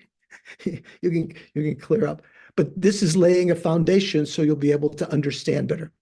So the text continues. According to Yogacara Madhyamaka, so what that means is the Yogacara Svatantrika Madhyamaka, right? So that means the Svatantrika has two versions, the Sautrantika Svatantrika and the Yogacara Svatantrika. The Yogacara Svatantrika, following many of the tenets of Chittamatra, which is also called Yogacara, they don't believe that there are external objects existing as separate objects from the mind, that from one seed on the Alaya Vijnana, this when we talked about this text Kunshi Kadel earlier, the difficult points of Alaya Vijnana, the foundation consciousness. From one seed, there are two things that arise: the subject mind and the object that it's perceiving. They are not causally related. It's not as though, as a result of the seeing the tree, then the sense consciousness arises. they arise simultaneous. According to the Yogacara Madhyamaka, the appearance of an illusion is established by reflexive awareness, which is Jinpa's translation of Rangrik. How does Anne translate? Self-knowing direct perception. A self-knower, remember what a self-knower is? Who can explain? Nadine, what is this? What is a self-knower? What is a self-knowing? Consciousness knowing itself. Again? It's the consciousness knowing itself. Knowing its own entity, right? Yes. Is in various definitions, it says it's a consciousness which is not pointed outwards, generally our consciousness, my I consciousness, general I consciousness, is pointed outwards. It's knowing something that's other than itself. Rangrik, or autocognition, or self-cognition, or reflexive awareness, means that there is an element within consciousness, according to Chittamatra, according to Yogacara Svatantrika, there's an element or a facet of consciousness which is not looking outward toward its object, but is just aware of the entity of the consciousness itself. They claim that this is necessary for memory to function. And there are other logical reasons why they say this. So here it says, according to Yogacara Madhyamaka, the appearance of the illusion is established by reflexive awareness. Okay. Who's the one who's got some courage here to say, why is that? Suvansh, you suddenly disappeared. Is that because you didn't want to be? Okay. Paul, John, Stephen, Nadine.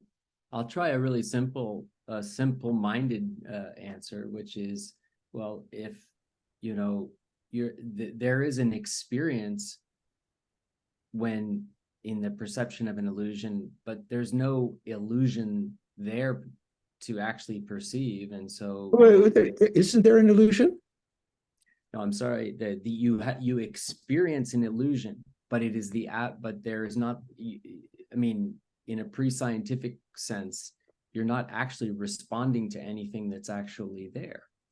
Right. The object, the perception of an illusion is not a valid cognizer. Okay. So a valid cognizer, in order to have, from the beginning of our meditation in the morning, I mentioned to you, when the Buddha sat down, he placed his attention, he placed his recollection, his mindfulness on the object in front, meaning the breathing, right? So I many times, almost every time I mention that mindfulness or memory presupposes something that you've realized. Once you've realized the breathing, you've noted it, you've perceived it with your valid cognition, then you can keep it in mindfulness. The same way, you can have a memory of something if you've realized it. Realizing something means it has to be realized by a valid cognition. There's no valid cognition of the illusory horse because the illusory horse doesn't exist. That is a lokshe, or wrong consciousness. Okay, that's kind of the meaning here. So how could, according to Yogacara, how can the appearance of the horse, or the illusion, be established conventionally that you had that appearance? You can't say that you had a valid cognition of it because it's not something that exists. You have to say that the self-knower, let's say of the I consciousness, was aware of your consciousness at that time, which was perceiving that illusion. A lot of questions about that, but that's the explanation that's being given here. Okay.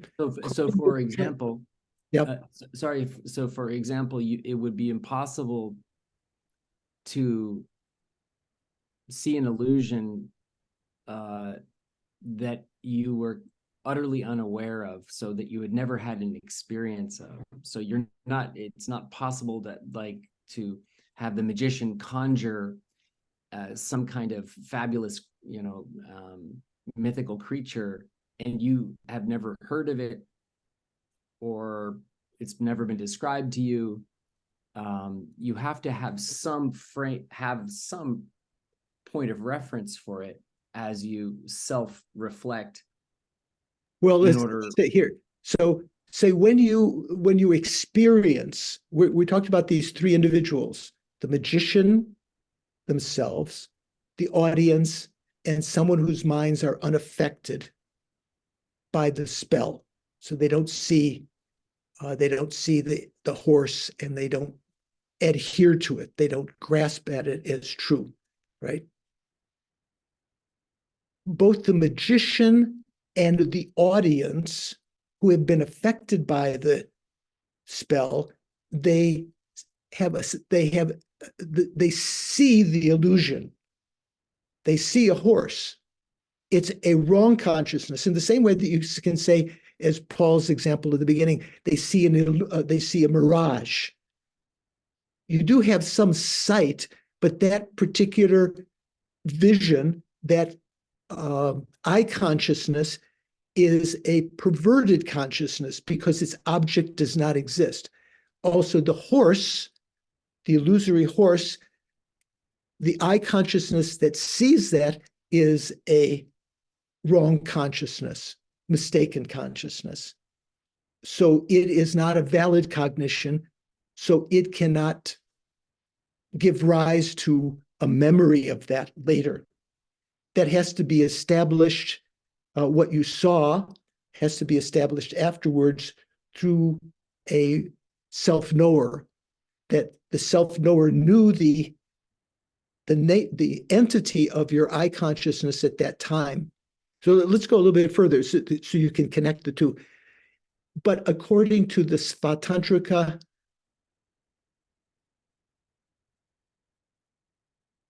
Madhyamaka, which accepts external reality, here he's not translating it all, as Anne says, according to the Sautrantika Svatantrika Madhyamika school, which asserts external objects. So they're different.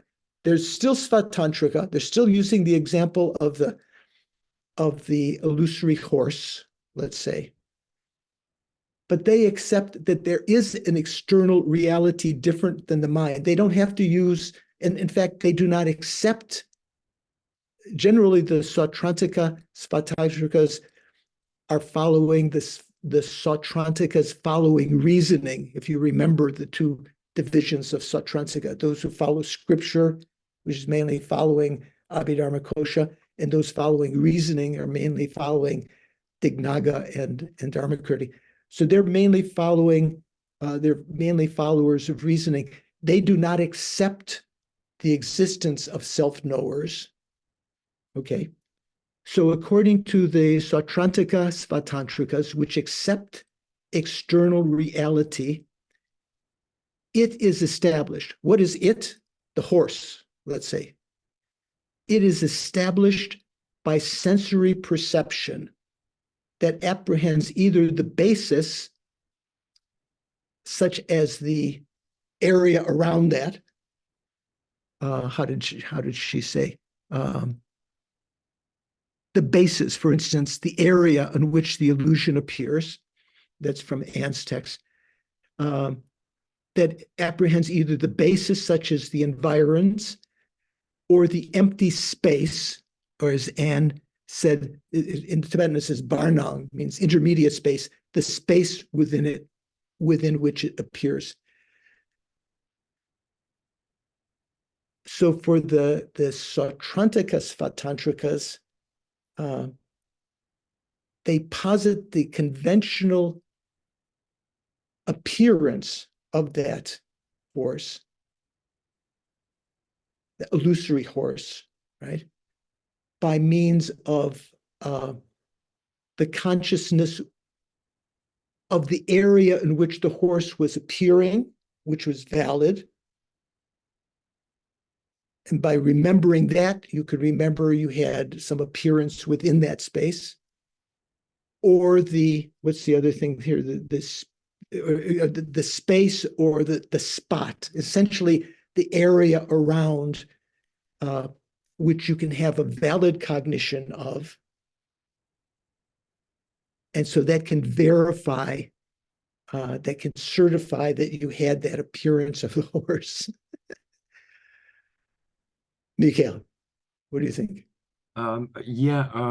This basis we're talking about, is it the basis of conjuration? Yes. So the basis here means the stone or pebble, the pebble or stick, which has been properly prepared with some salve and mantra and so forth. That's used as the basis for the suggestion by the magician that, there's the horse, or there's, there's Lady Gaga or something like that. Okay. How are we doing? Making sense? No offense to Lady Gaga. I appreciate Lady Gaga very much. Okay, so Jimba's text said, according to the Svatantrika Madhyamaka, which accepts external reality, that means the Sautrantika Svatantrika, it is established by sensory perception that apprehends either the basis, such as the environs. Here, the basis doesn't mean the stick. Sorry if that was what you were referring to before. Here, the basis, apprehending the basis. For instance, the area on which the illusion appears or the intermediate space in which it appears. That it does not exist in the way it is perceived is established through such reasonings as follows. If it did exist in the way that it appears to me, this would be seen by those people whose eyes were unaffected by the spell, but they don't see that.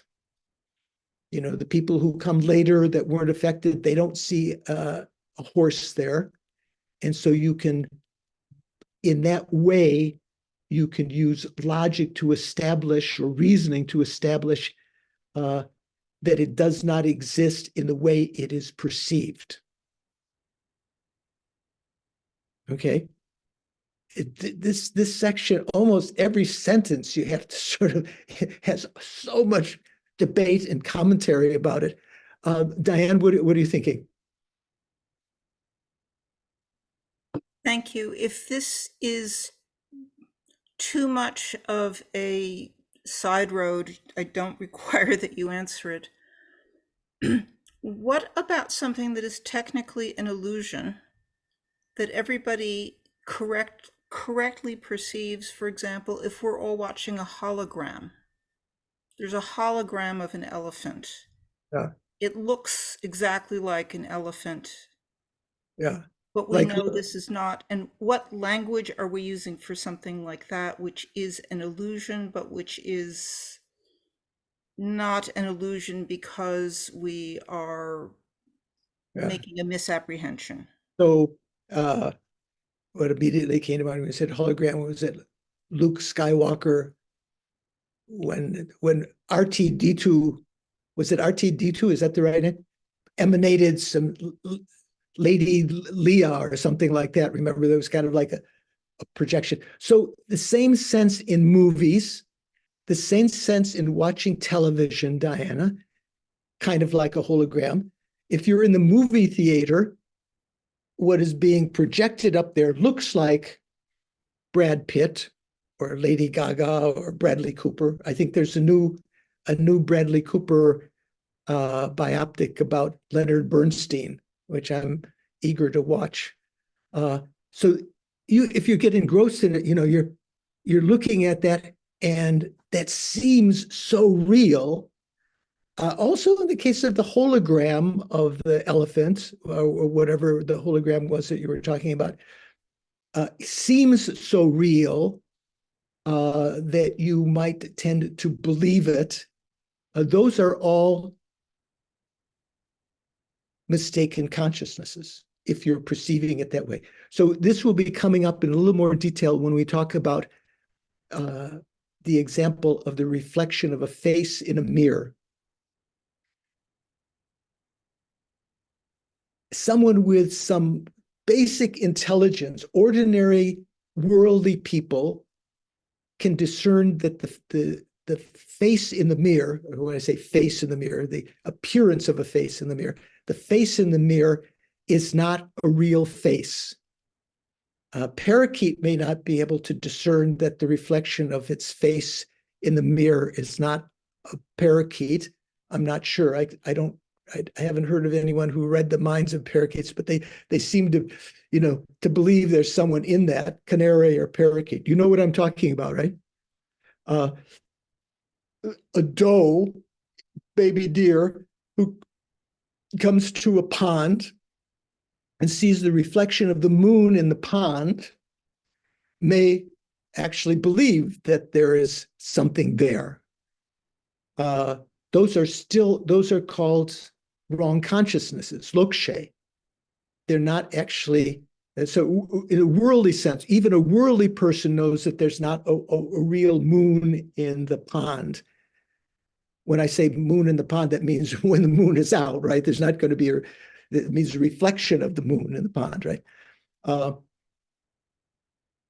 So these are that example of the hologram or RTD2, whatever that was called, or the appearance on your TV, or in the movie theater when you're completely engrossed. You get out of yourself. You're empathizing with the protagonist. You're angry at the evil person. You get really involved. All of that mental torment is due to this wrong consciousness. Okay, so let's just read a little bit further.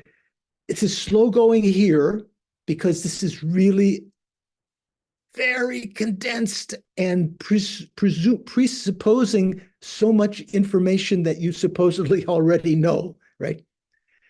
Then Chimpa says, translates, when through negation such as this, that this is appearing but doesn't exist, otherwise other people would have seen it, but it did appear. When through negation such as this, there is the convergence of its appearance as a horse and is being empty of being a horse, that means that it is not really a horse, the conventional sense. Here, empty doesn't mean emptiness. Empty just is like, we could say, the gross emptiness, that the reflection of your face in the mirror is empty of face. That doesn't mean that it is empty of true existence. It just means that it is not a real face, right? When through negation such as this, there's the convergence of its appearance as such and its being empty of such, then from the perspective of ordinary conventional cognition that is not seeped in philosophical standpoints, such an illusion is established to be a falsehood. Or as Anne translates, let's see how she translates here. With respect to, at the bottom of page 171, with respect to its not existing in accordance with how it appears, and she has in brackets, that the illusory horse or elephant exist as they appear. With respect to its not existent in accordance with how it appears,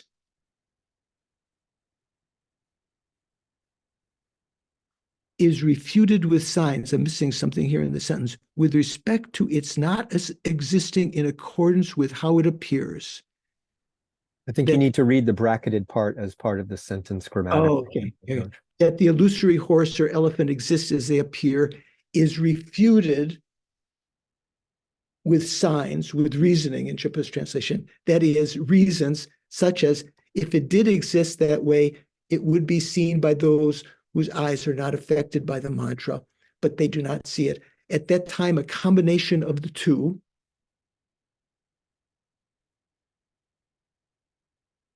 what did Chimba say? Convergence. A combination of the two appearing that way and an emptiness of that. Here again, that doesn't mean the shunyata emptiness. It means just that it is not that. There's within your mind both that it's appearing that way, but it's not. The famous example of William walking down the steps of Santa Claus, which I hope will happen again this Christmas after William's operation. Come on, William. We need you. Thank you, George. So that convergence, it appears as Santa Claus, but it's not.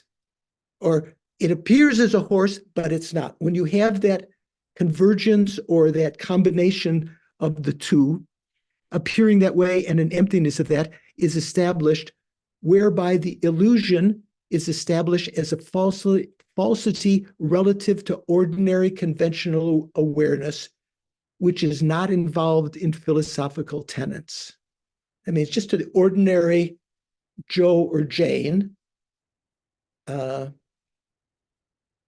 involved in inquiring whether things are truly existent or inherently existent or whatever. It's just, they know that that's a falsity in the world. People accept that things that appear one way and don't exist the way that they appear. We say they are false in the world, like Diana's example of the hologram.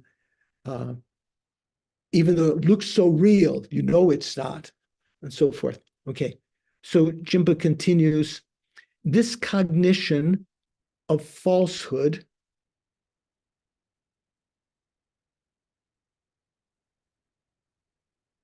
and so let me read a little bit further. This cognition of falsehood and the cognition that establishes a mirror image to be empty of what it appears to be. Remember, we were just talking about this, the face in the mirror, a mirror image to be empty of what it appears to be. It's empty of being an actual face. It does appear. You can't say that there's no appearance,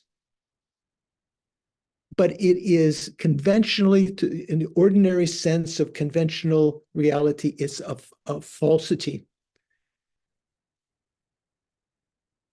And the cognition that establishes a mirror image to be empty of what it appears to be, therefore do not constitute either coarse or subtle levels of rational cognition pertaining to suchness. Or as Anne says, even with respect to what is truly established in terms of conventional awareness.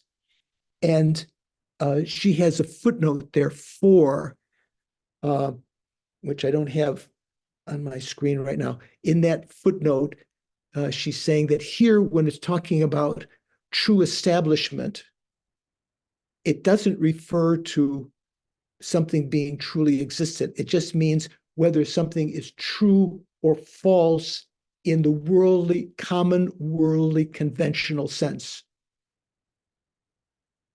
That Santa Claus, not to burst the bubbles of your children who might listen to this recording later, Santa Claus doesn't really exist. Santa Claus is a falsity. It appears as Santa Claus, but is empty of that. So she mentions that that's what true establishment means here.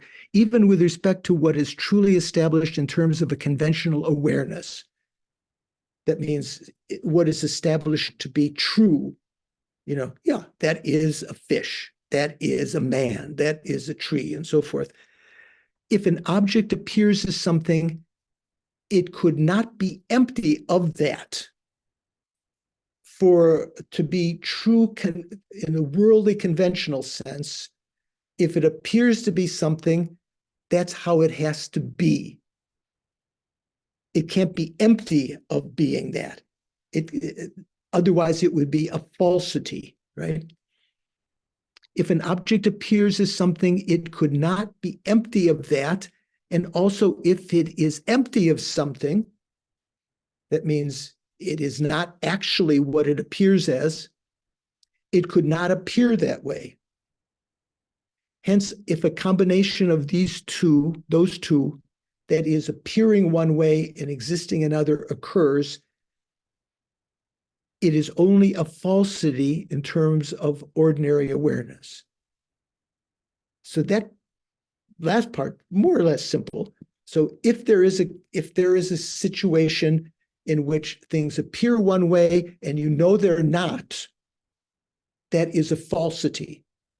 Or even if you don't know that they're not, like a mirage at first, you think it's water.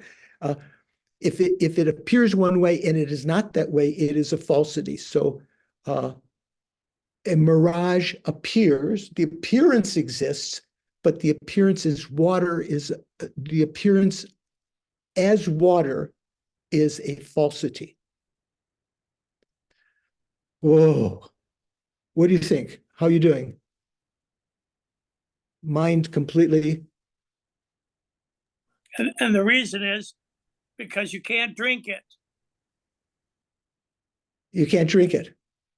You have to expound. What does that mean?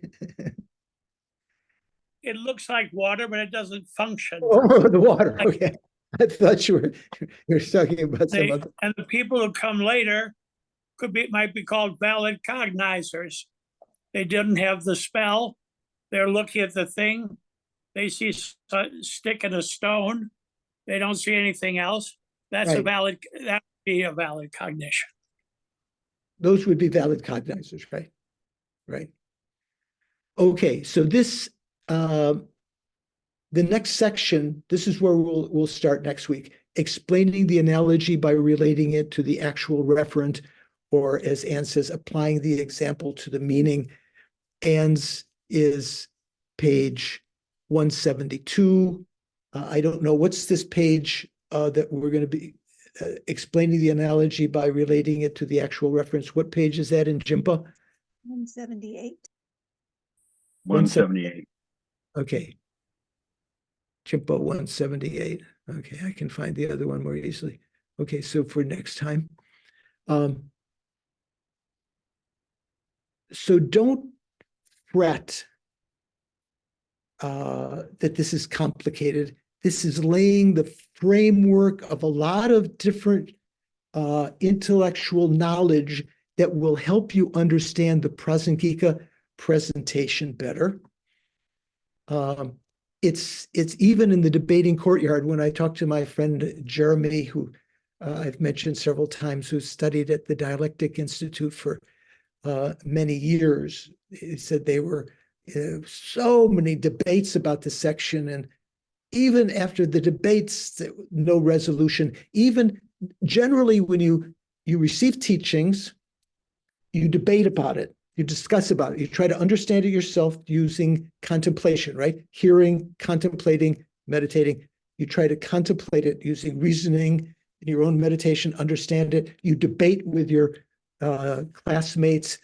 Even it's only then, when you can't come to a consensus that you understand, that you ask the teacher. Even when they ask the teachers about this section, there's, it's not always totally clear, So there's so many subtle points that are being brought up here. Okay. So before we end with a dedication, anyone have a clarification they need? Stephen, what do you think? Yeah, thank you very much, Venerable George, as well as dedicating for William's speedy recovery. Aida, who's one of our students, her husband is in intensive care. So I wonder if we could also oh, yes, of course, for him in the dedication. I don't know his name, though. I just. Right. Definitely. His name is Patricio. Patricio. Thank you, Rocio. Aida's husband's name in intensive care. Hopefully not. I was in intensive care when I had Lyme disease. Hopefully it's something that will be resolved in intensive care, but intensive care means it it's dangerous enough that you need that special care. Also to think of Geshe Dadul still unresolved, where what's happened to Geshe-la, so so much distress for his family and others that were close to him and those who knew him and so forth. So prayers for all of them.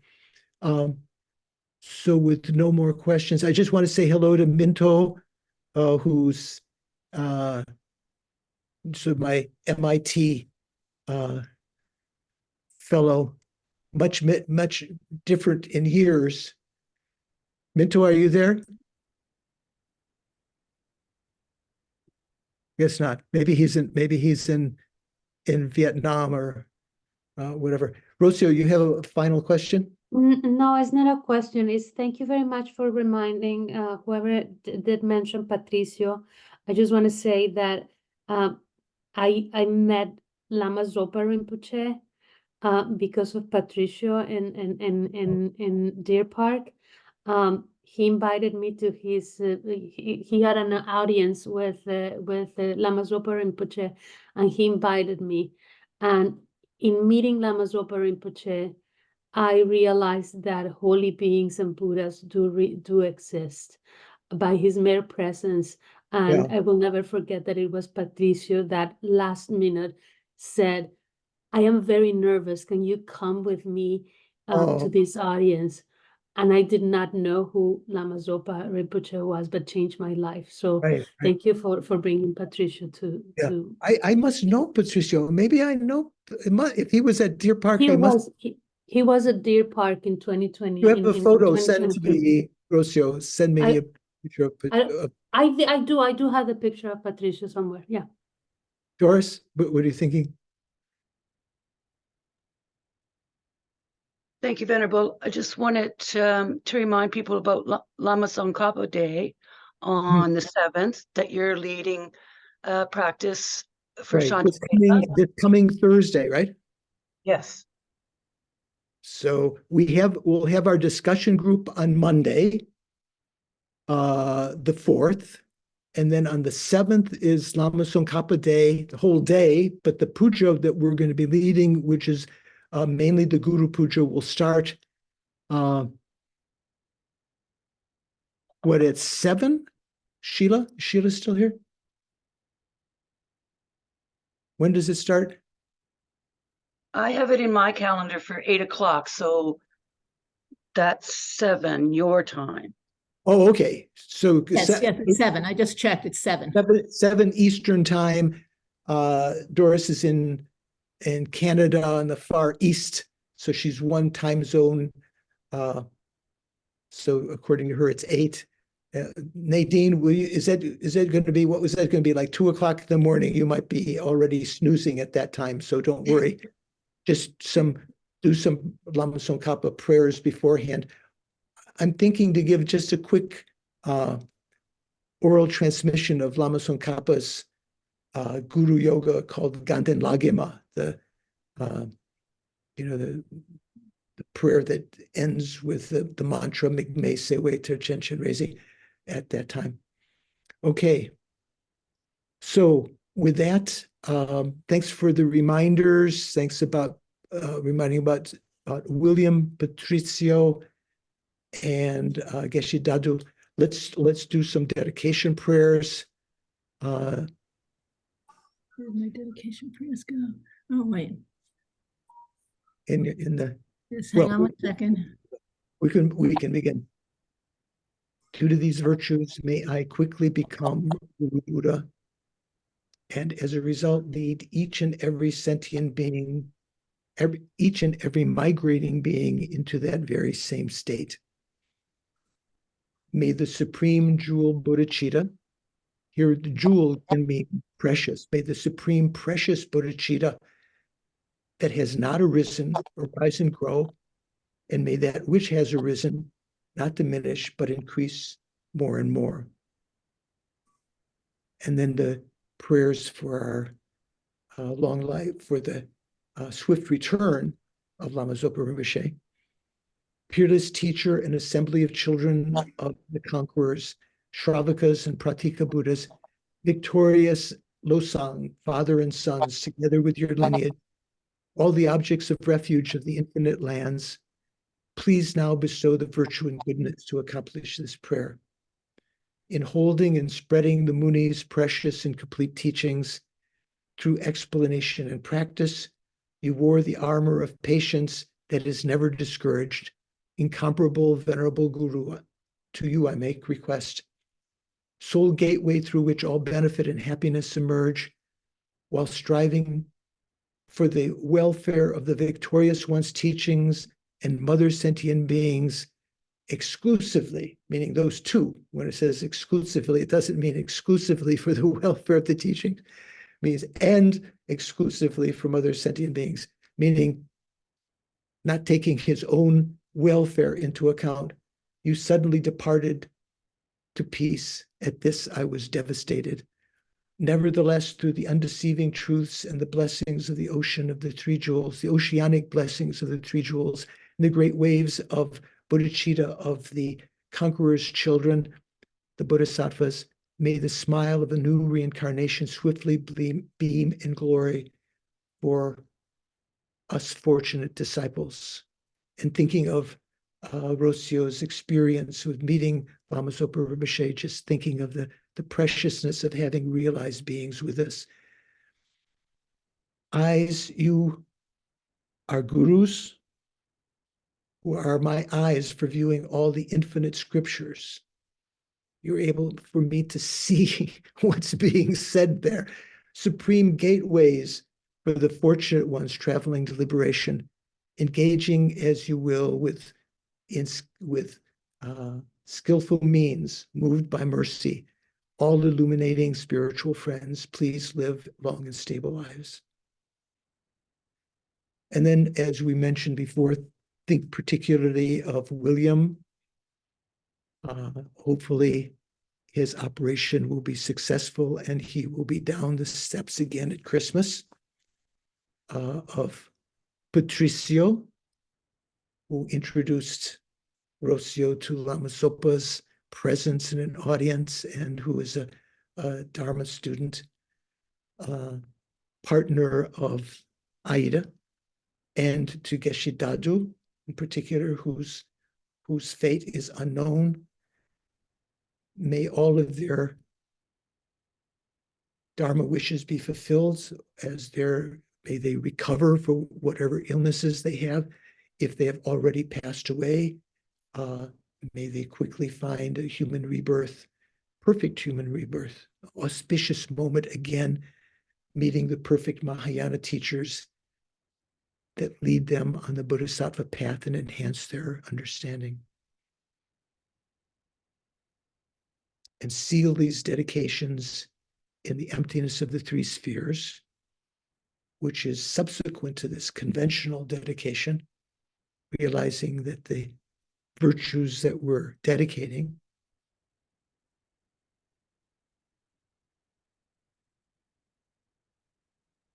the virtues that we're dedicating, the objects dedicated to, and the process of dedication are all empty of inherent existence.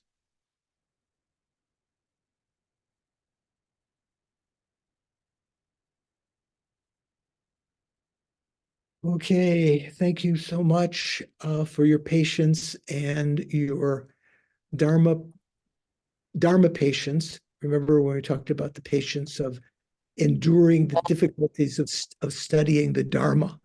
A lot of difficulties here, and I admire your steadfastness in continuing on that. Take care. See you on Monday, Thursday, and next Saturday, hopefully. Take care. Thank you, Venerable George. Thank you all. Thank you so Thank you, much. Venerable George. Thank you, everybody. Thank you. Thank you, Sheila.